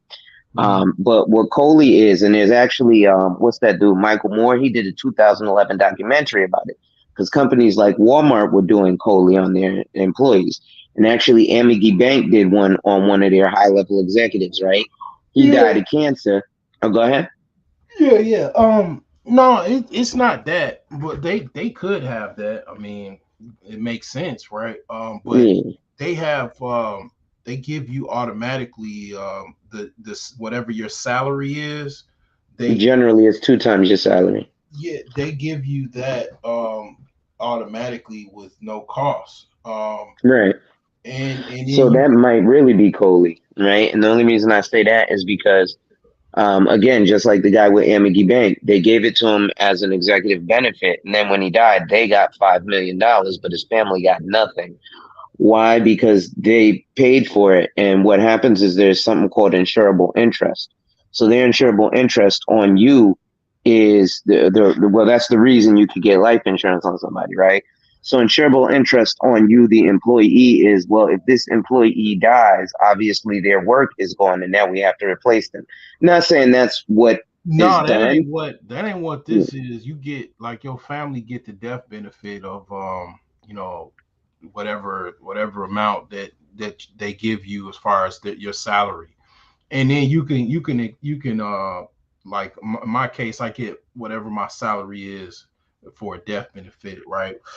My ex-wife will get it, and I got an additional benefit on top of that. So I mean, it's not much, but it's more than probably what I would have gotten for private insurance, because I was having an issue getting that, but at least at a decent rate, But yeah, I mean, insurance is that's the cat's meow. Like my uncle said, the insurance of this country is run off of the banks and insurance as well. The banks, they put their money in insurance, right? So a lot of people are not aware of that. That there's so much money to be made in insurance, and these a lot of these elites, they make a lot of money. Like you said, Warren Buffett, one of his cash cows is Geico. And Mutual of Omaha. Yeah. He actually part owns that. Oh, Mutual. I didn't even know he owns Mutual of Omaha. That makes sense. So he, they make a lot of money off of insurance. So it's like, I say all of that to say that there may be two companies you want to invest in. They probably on the dividend list already. It's even if you wanted to sell insurance is still a bona fide way to make just a lot of money. If you can be able to sell a lot of policies, you could make well over $100,000 a year, if not more. Yeah. You don't even need to sell a lot of policies, just sell big ones. Yeah. But with the banks, that's actually something called, just like COLI is corporate owned life insurance, there's something called BOLI, bank owned life insurance. I don't know if I sent you the document that showed, like, with Bank of America, they put, I think it's 6.2 billion into equity investments without readily determinable fair values, aka the stock market, but they put, I believe it's 23 billion into cash value life insurance policy, right? So there's a big jump there. But I hear that yawn coming from you. Yeah, I'm about to call it, man. I ain't gonna lie. I'm trying to hang in there, but yeah, this bed is calling me. Shit, I'm on my bed is calling me, and I ain't falling asleep. So I'm gonna probably, I'm gonna put on some sleep sounds. Yeah.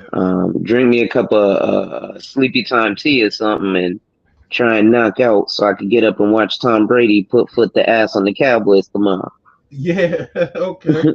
Did you watch the Bills? Did you root Yeah, for the Bills? I'm an all around football fan, so I just care, for good games. But I am a New England Patriots fan, and the Dolphins knocked us out of the playoffs, so I was going for the Bills. Okay.